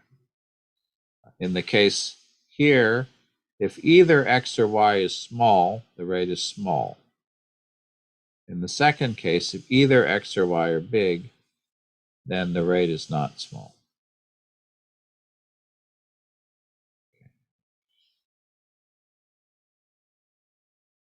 It's a good practice to rescale things so that the values go from 0 to 1. So that would mean writing the rate v equal to 1. K is called the saturation constant and the Michaelis constant. And so one thing that we could think about here is we talked about this at the very end of last time, is how immune cells kill target cells. And so there are a whole variety of immune cells in your body which go around and find cells that are infected with a virus and kill them. The ones that are most frequently run into in models are natural killer cells, NK cells, which go around and kill any virus-infected cell, also bacterially infected cell. And then the CD8 plus effector T cells, CD8 plus T cells. The names are rather arbitrary, and you have to live with them. I try in the class not to use more names than are necessary, but CD8 plus T cells are something that you have to run into and get used to. The CD8 plus is a comment about a particular molecule that's found on the surface of the cell. That's why it's got the name. And CD8 plus T cells are like natural killer cells, but they only go and target cells that are infected with a particular virus. They're specific to the virus that they respond to. And here, I think it's worth thinking a little bit about the situation. T cells crawl, so they can move only at a finite speed. And it takes them time to kill their target. In other words, a T cell touching a target doesn't kill it immediately. It takes something like 10 or 15, 20 minutes, 25 minutes, 30 minutes to kill its target. And so now if we imagine that we have a target cell, infected cell, sitting somewhere, and we have a single T cell somewhere in the universe that's crawling around, and we ask the question, how long does it take for the T cell to kill the target cell? Or similarly, the reciprocal question, which is at what rate does the T cell kill the target cell? We can say, well, if we have one T cell and one target cell and one T cell, it takes some amount of time for the T cell to find and kill the target. And now suppose we had two T cells instead of one. The probability per unit time that the target cell is killed is going to be the probability that it's killed by one plus the probability that it's killed by the other one times the probability that the cell wasn't killed by the first one. And so if that probability is small, it's effectively twice the probability of individual killing. But that we can't kill the same cell twice.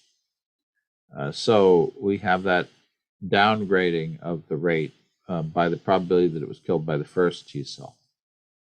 And so as we keep increasing the number of T cells, we have the probability per unit time that it's killed by the first one, plus the probability per unit time that it's killed by the second one, which was the same as the first one, the original one, times 1 minus that number, plus the probability again, times the probability that it wasn't killed by the first one, 1 minus the first number, times the probability it wasn't killed by the second one, 1 minus, da, da, da.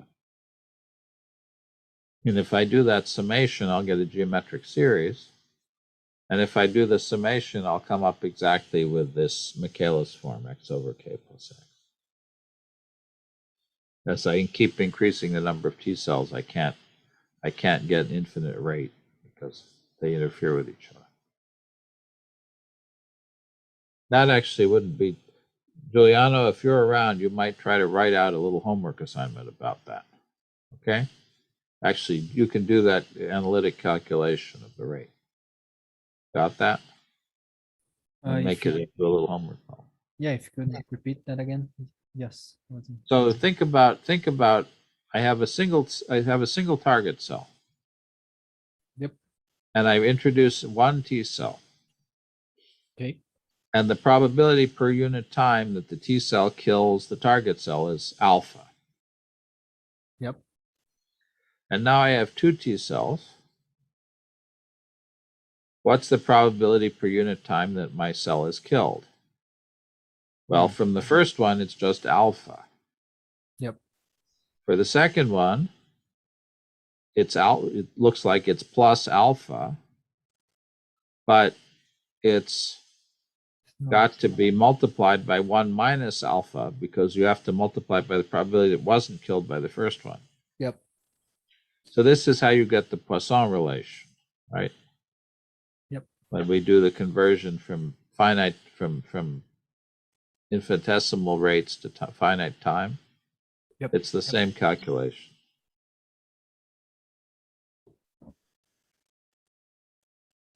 So as I increase the number of T cells, the first one is alpha, the second one is almost 2 alpha, but a little bit less.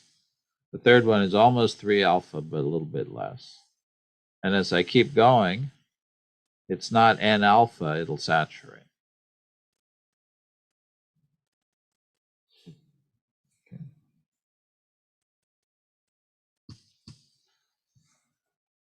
That wouldn't be a bad in-class exercise.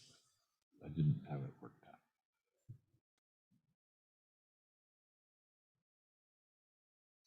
So let's take an example of this.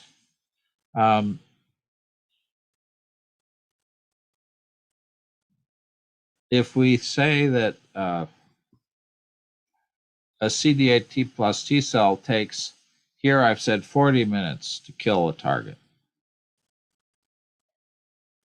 If we have only a few T cells, then the rate at which each T cell has its choice of hosts, then the rate at which I kill will depend on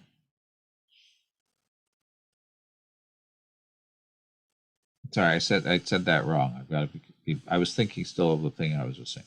Suppose that I have a few T cells and I have a lot of infected cells. Suppose in the limit every cell is infected. Then my T cell is always touching an infected cell. And so what's the maximum rate at which a T cell can kill? If it takes 40 minutes to kill, and I'm doing it in per day, 40 times 30 gives me 24 in days. And so the most cells that a T cell could kill would be 30 per day. And that would mean that it takes no time after the T cells killed one target, it takes no time for it to find the next target. And so I could write that in that form.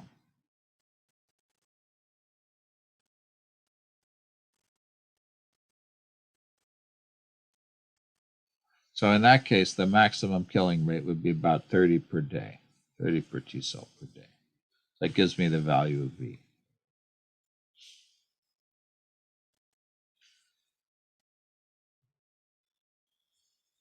I've talked about the situation so far where the slope of my function was not zero at zero.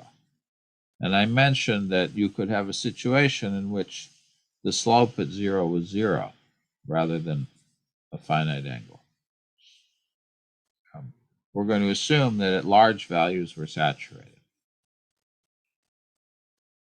And there are a number, just the way we had multiple mathematical relations that could give us the property that our value was zero at zero, finite at infinity, had a finite slope at zero, had a slope of zero at infinity, and was continuously increasing.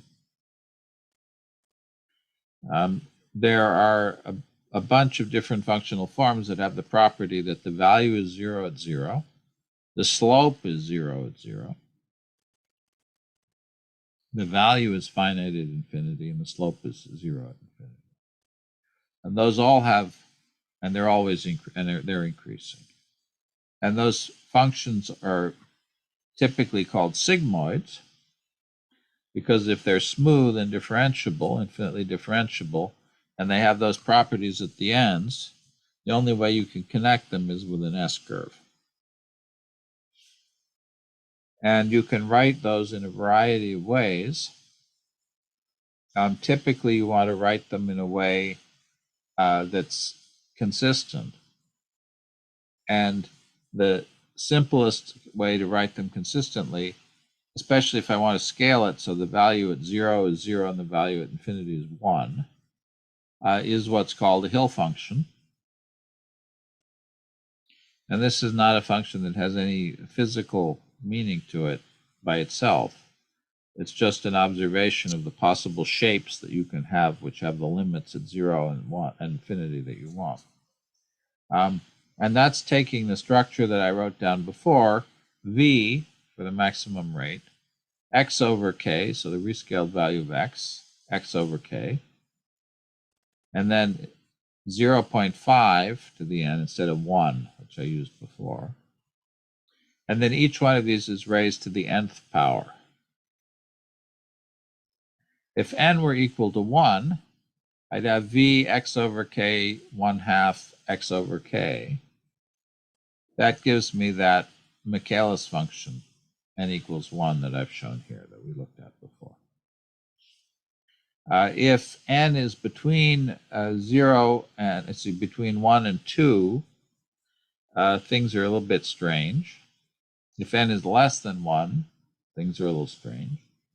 If n is 2 or bigger, then I have the property that the slope is 0 at 0, and it's 0 at infinity.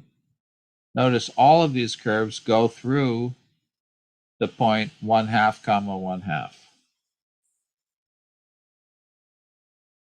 So what I get are a family of curves, whereas n, this exponent, gets bigger. This function becomes more step-like. In the limit that n goes to infinity, this is a step function. It's 0 between 0 and 1/2, and then it jumps up to 1 at 1/2, and it's 1 for all values bigger than 1/2. And people have probably run into step function before. It's sometimes called the Heaviside function, which is sort of a grandiose name for it. But the Hill function interpolates smoothly between this Michaelis function, which has non-zero slope at 0, and a step function, 0 to 1/2, and then 1 from 1/2 and above. And the advantage of this functional form, again, is that it's always got a value of 1/2 at 1/2. I can flip it to being a decreasing Hill function by replacing the numerator by 1 when it goes down.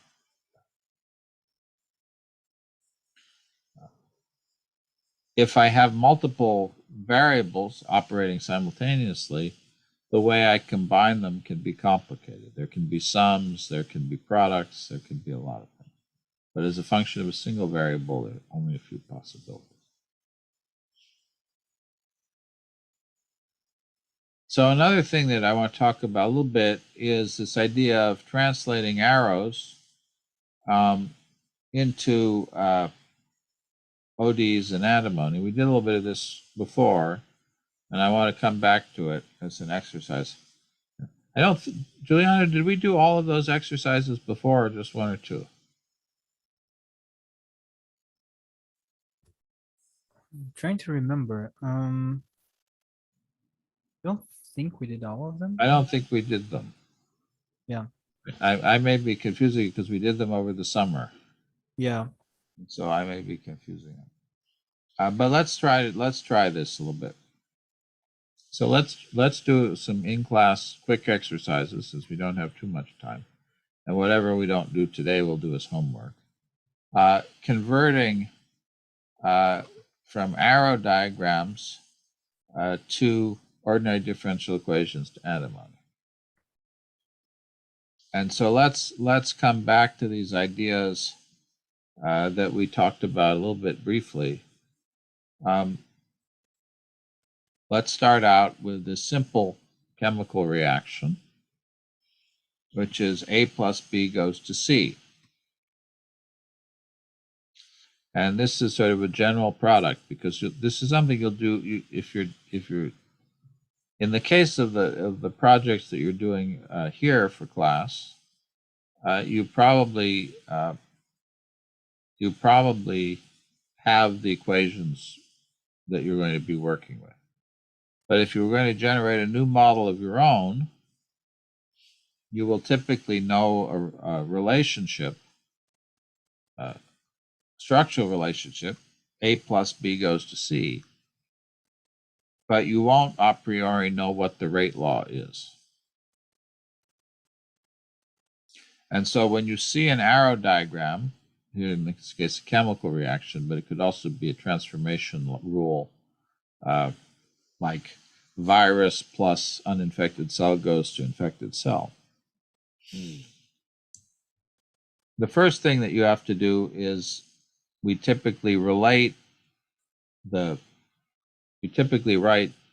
name of the species, chemical species A, B, and C, with the Roman letters, uppercase Roman letters. We write the amounts or concentrations of it with italics versions of them. And so then we define the rate law as a velocity, v sub f here. And so a plus b turns into c at some rate or velocity vf. If it's a chemical law, the rate at which a plus b combine to form c can only depend on a certain number of things. It can depend on temperature, it could depend on pressure, it could depend on pH. It could depend on the amount of chemicals that are not involved in the reaction, how much water we have, and so on. But in terms of the things that we have as variables, A and B and C, the rate at which A plus and B combine to make C in general doesn't depend on C, unless C somehow interferes with its own reaction, which is not impossible.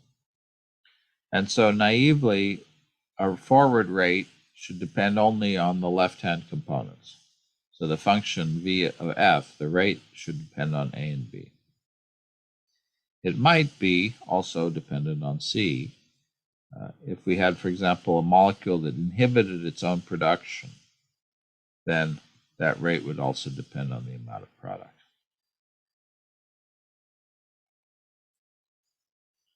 Okay. If we're thinking about chemistry, we have to ask some more questions. First, we have to think about whether this rate law actually makes sense as a differential equation. If the number of molecules is very few and the chemical reactions happen very intermittently, then fundamentally we should be modeling the time between chemical reactions rather than the rate at which they occur continuously. And then we wind up with the Gillespie solver that we did earlier in the semester. So we have to assume that the concentrations of A and B are large enough that we can treat them as continua. And then for chemistry, we have to make some additional assumptions about mixing that are also going to be made in our population models, and that generally are not going to be true about tissues. The amount of virus within your lungs is not uniform throughout the lungs. You'll have a little bit of virus in certain places and no virus in a lot of other places. And this is called the well-mixed or stirred reactor assumption, that everything is the same spatially. Okay. And if you then write this relationship, A plus B goes to C at a rate VF of A and B, you can turn this arrow diagram into a set of ODEs. And so if A and B are turning into C, A is being destroyed at a rate VFAB, B is being destroyed at a rate VFAB, C is being created at a rate VFAB. So you get three ordinary differential equations. And we did this a little bit before with antimony, where we practiced converting. So I think we did do this. If we did exactly this before, please say so. If you don't remember, if we did it and we don't remember it, it's okay. And so let's skip that for a moment. When we come to molecular regulation, then we find that there are some different kinds of arrows that we have to deal with. We have a concept of transformation or mass movement, and we've seen this already now in the example we just did. We had a species, uninfected cells, that became infected cells, and the rate of infection depended on the amount of virus. In this case, the rate at which the cells became infected increased as the amount of virus increased. Typically, you write an increasing regulatory reaction with this lollipop circular-ended arrow. It's also possible that you could have a situation in which the amount of something decreases the rate of transformation, and that's written with this T-shaped arrow here, R, for repressor. A stands for activator. That's in gene regulatory systems.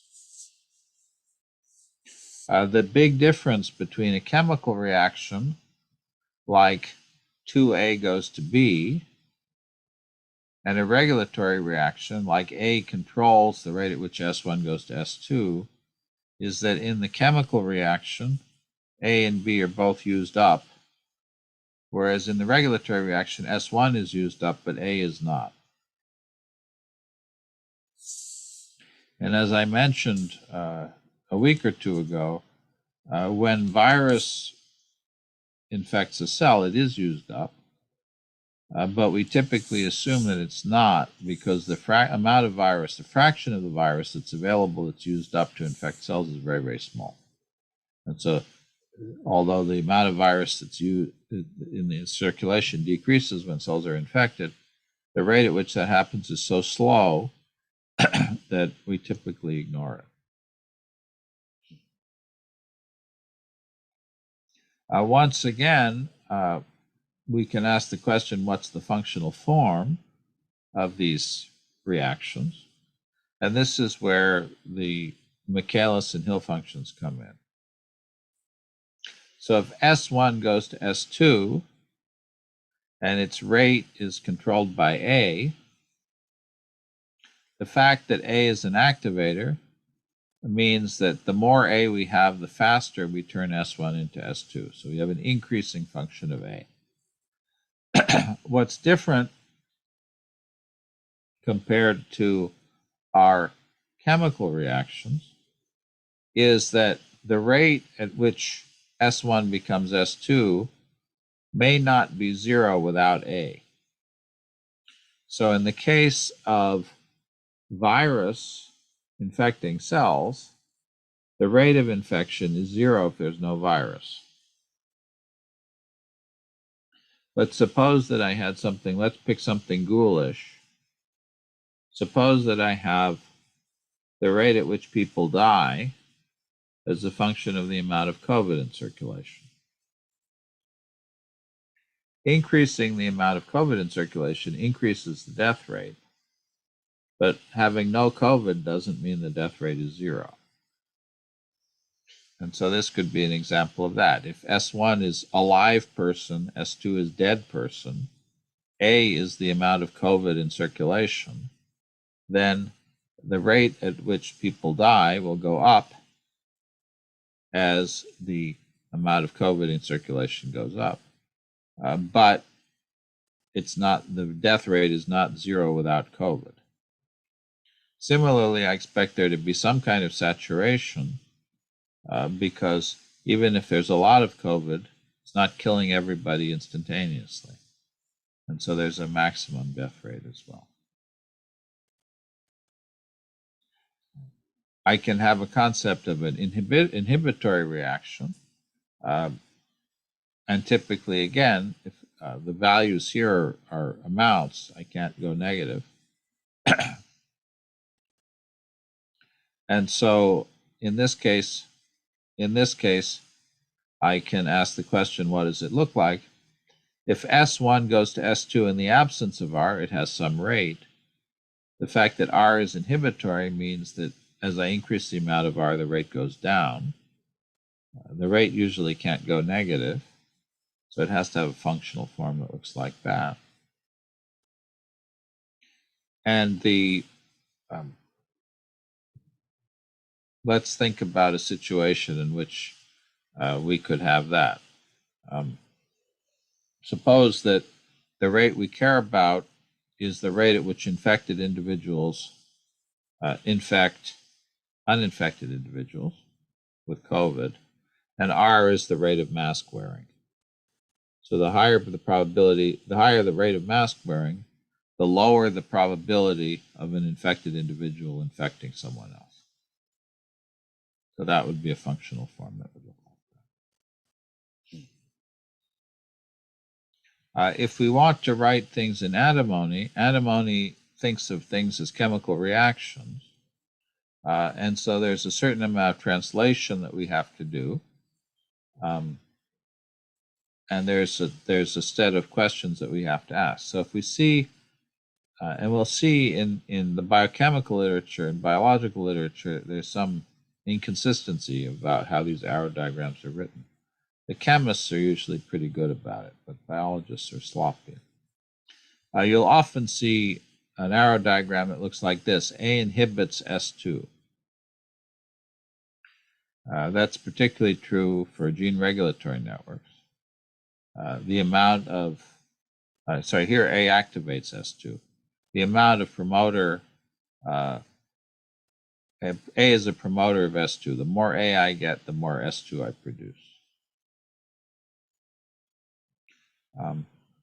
That could be interpreted also as S1, A promotes the production of S2 from S1.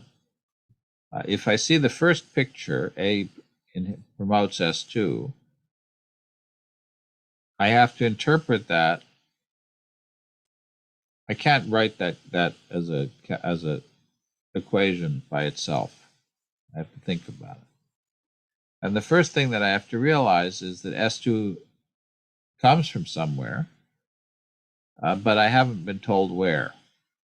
And so I have to write this actually as nothing goes to S2.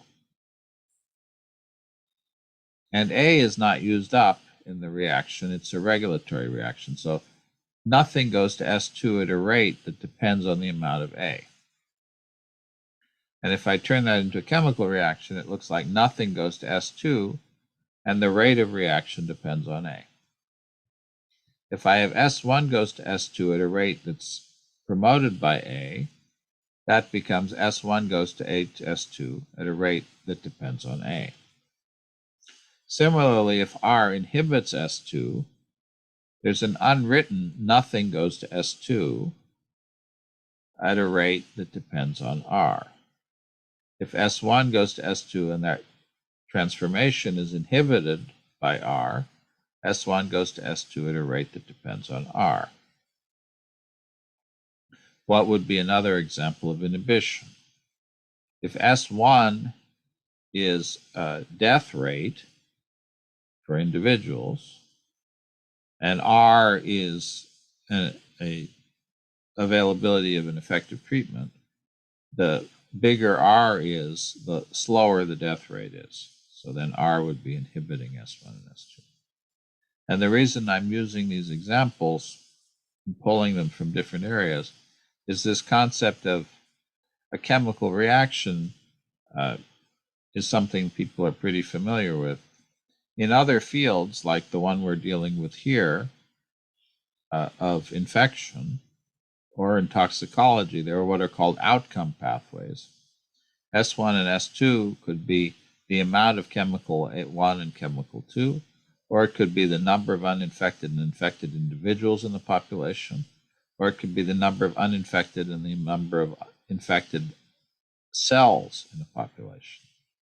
So these diagrams are powerful because the structure of the model is quite universal, but the meaning of the nodes, whether they're individuals, people, cells, chemical species, can be different. You can also have abstract concepts like healthy versus unhealthy, infected versus uninfected.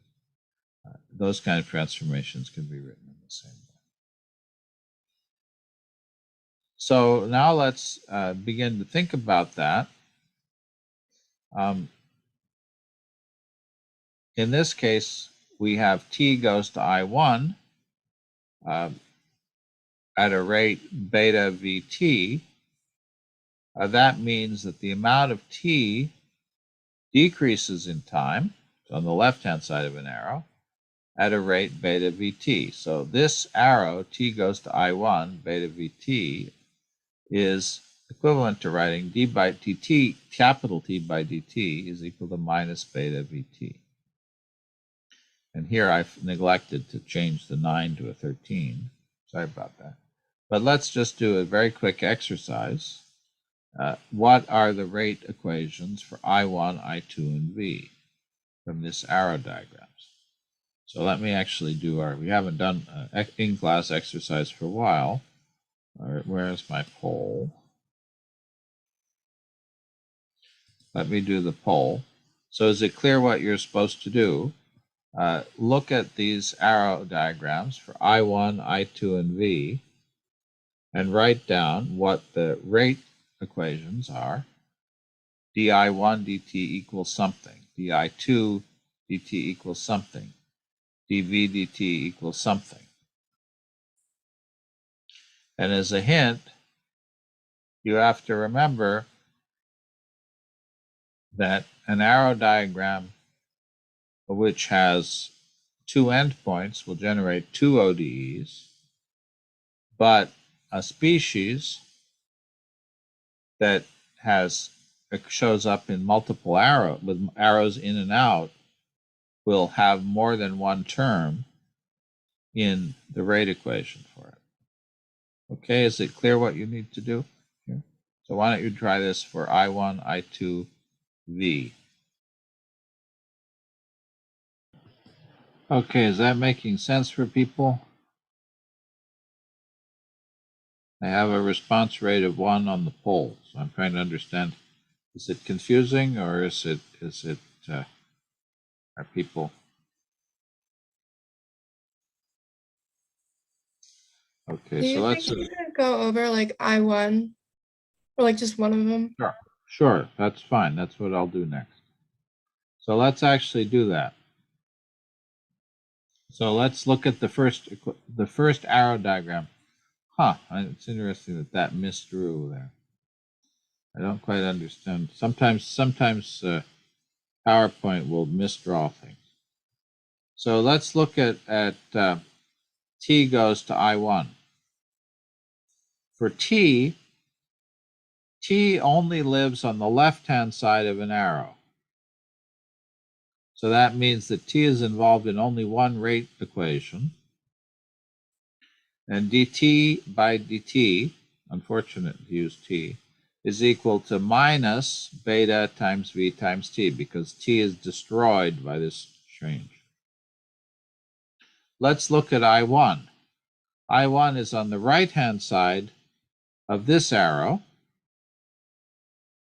So that means that the same term that is destroying T is creating I1.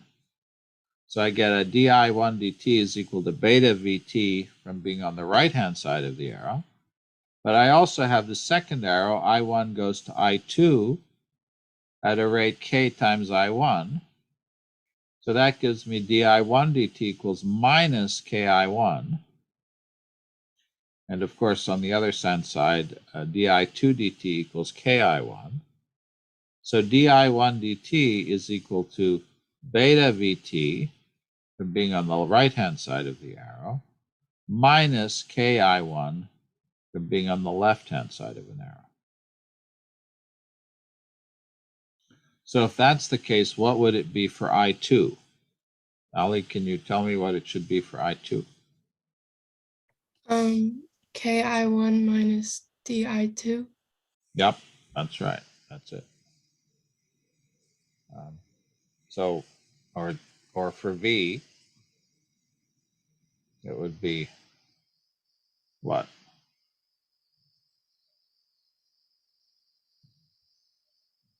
You got the one right for I2. Ali, what would it be for V? Oh, pi2 minus cv. Yep, that's it. So you got it exactly right. Actually, Yep. I was just, I just remembered that my project, the paper that I'm working on replicating, writes it that way. So I actually had to translate it backwards. That's that's usually the case. Yep. And that's one of the reasons I want to do this exercise before it gets too late, because the papers that you're going to work with may very well write things as ODEs, and you can implement the ODEs in antimony, but the natural way to do it is with arrows. And at some level they're equivalent, but there's a philosophical and actually practical thing, which is that the arrow diagram unambiguously translates to ODEs. If I give you this arrow diagram, you can write one and only one set of ODEs from it. However, if I give you the ODEs, there may be many arrow diagrams that give you the same ODEs. And so the arrow diagrams are more specific than the ODEs. That may not matter if you're only going to do the thing once and nobody's going to look at it again. But if somebody wants to take what you did and reuse it, or understand why you did what you did, that ambiguity in the ODEs can be a problem. And so sometimes in the past, I've given students a paper. Actually, one of you is working on a paper by John Tyson. And John, in that paper, actually gives the arrow diagrams, which is good. But in some of the papers, John's a great scientist, but in some of the papers, he writes a whole stack of ODEs. And he doesn't tell you what the chemical reactions he's modeling are. And you can't back them out. You cannot discover what the chemical reactions he's modeling are from the differential equations he wrote.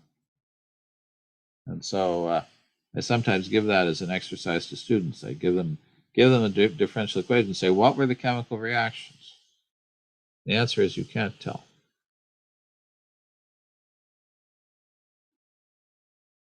So again, Ali got all of these.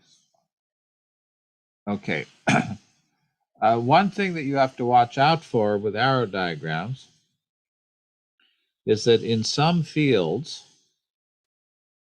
they assume the substrate linearity and only write the rate constant. This is sort of like a shorthand where you leave out letters, and it can be quite confusing.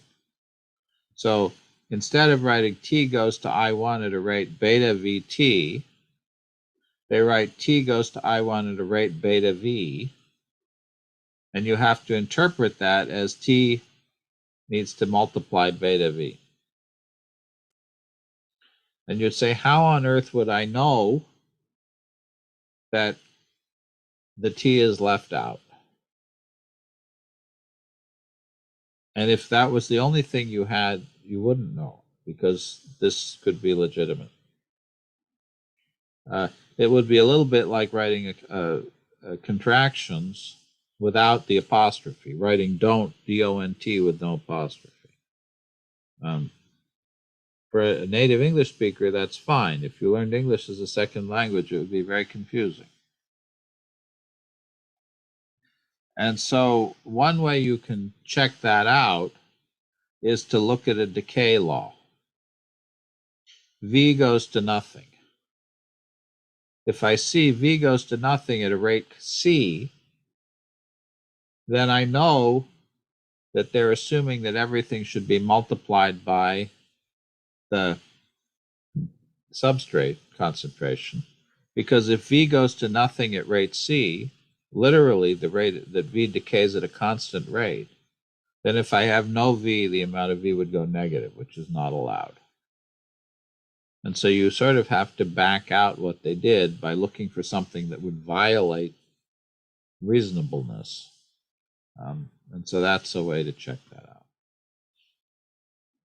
I don't think any of the papers that you've picked do this, but I'm giving you a warning that you will run into it. Okay. As I've mentioned, there's no unique way to translate ODEs back into arrow diagrams. So suppose that we started out with, now please ignore everything we've got here on the right, which was the answer to the previous one. Let's just start out with three ODEs. dA by dt is equal to minus K1A. dB by dt equals K1A minus K2B. dC dt equals K2B. Now we want to write arrow diagrams. We notice that A appears twice, minus K1A and K1A. That means that there's an arrow that connects A to B. A is destroyed and B is created. And when you see this kind of paired term where you have minus K1A and K1A, that's called a balance term. And that means that there's an arrow. So if I write A goes to B at a rate K1A, that generates minus K1A for A. It generates K1A positive for B, generates that. So what, and again, I apologize for not renumbering these in the slide. What is the the second arrow diagram? There are actually two more here. What are the other two arrow diagrams that come out of these three differential equations? People want to try that?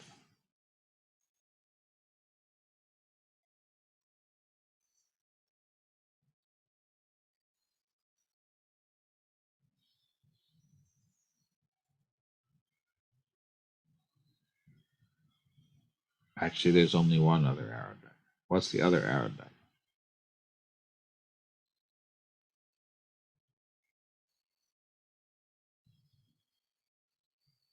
Try to use the same logic that I used before. I see A changes at a rate that's dependent on A, and that A term shows up here in B. That tells me A is turned into B at that rate because it appears twice. So what else has the same properties? I'll call on somebody. Delaney, what else happens here? What is similar to that?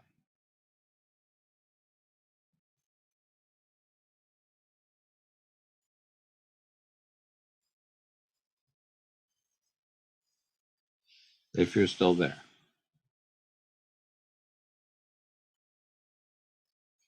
Okay, somebody else. Drew. B should go to C at K2 times B. Right, exactly.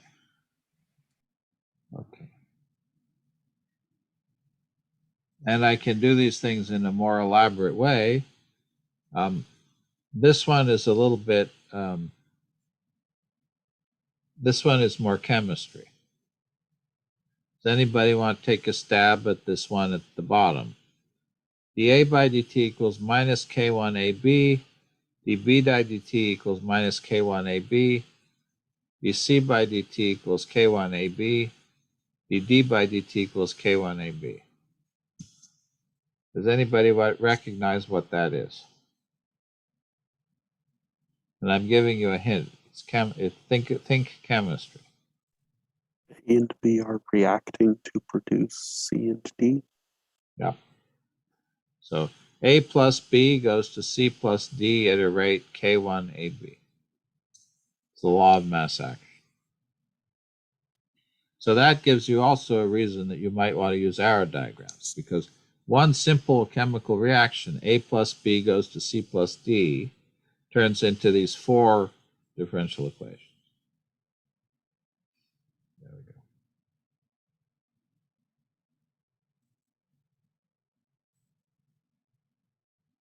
So antimony lets us write ODEs directly. If we wanted to write dt by dt equals minus beta vt, we could write t prime equals minus beta times v times t. And I guess we're going to run out of time, so I'll assign these as little homework assignments. But let's try just doing one of them.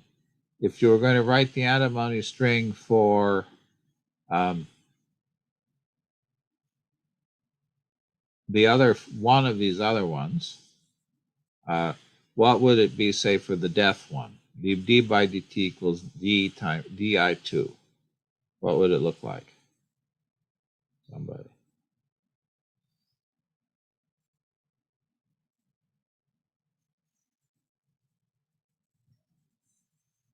I don't know, Benjamin.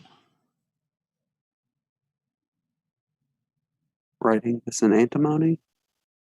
Yeah, following the same this rule here. Here is my ODE. Here's the antimony string. If I do that for the D equation here, what would it look like? Well, just for the D equation, ignoring that it connects to I2.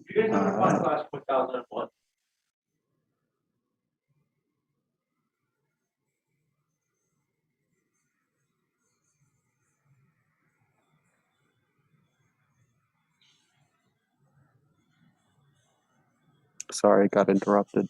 No worries.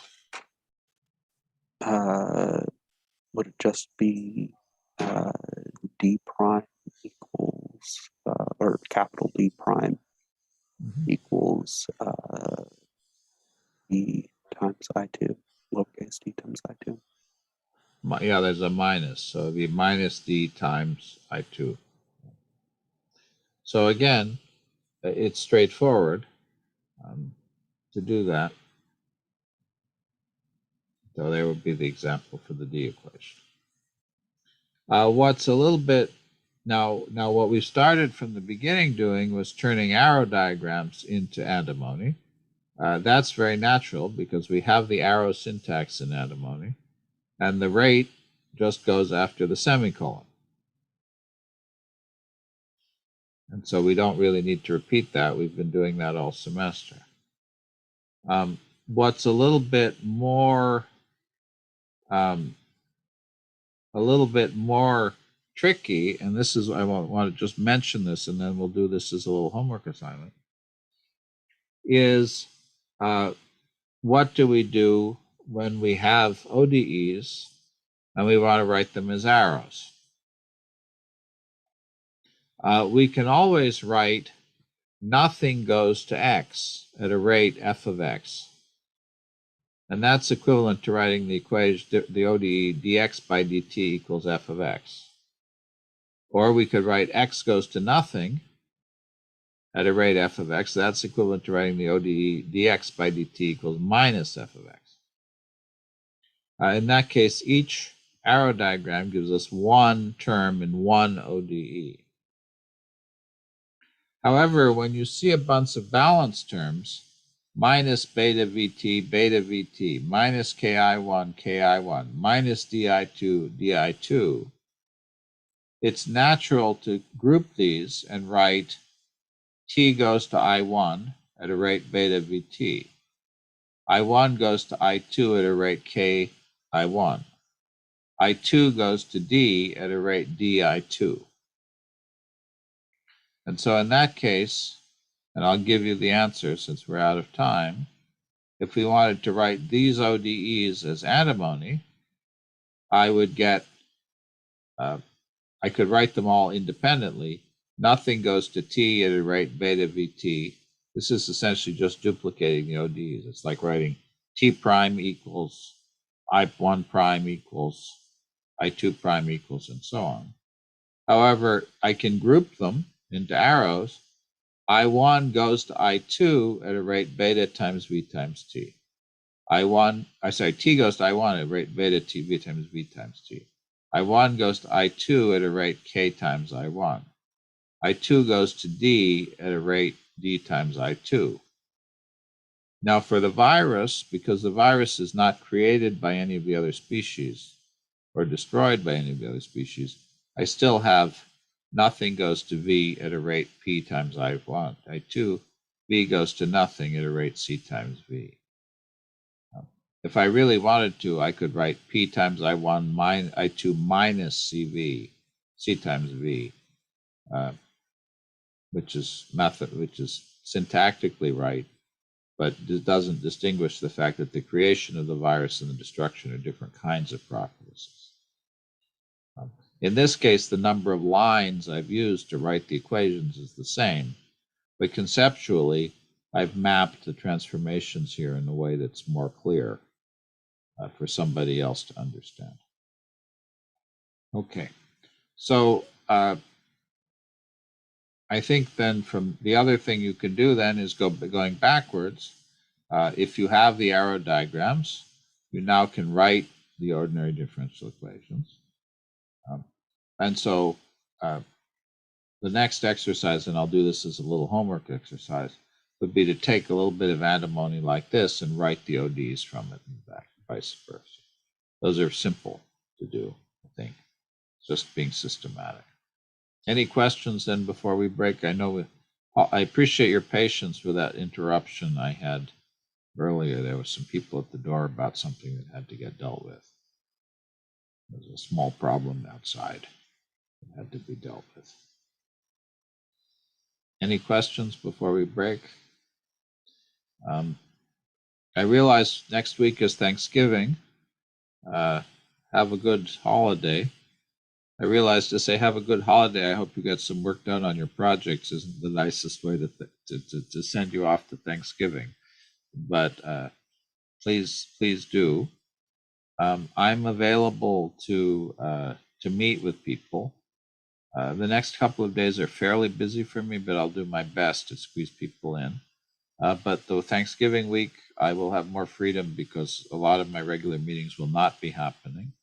And so you're certainly not required to meet with me over Thanksgiving week, but if you would like to, I will be available.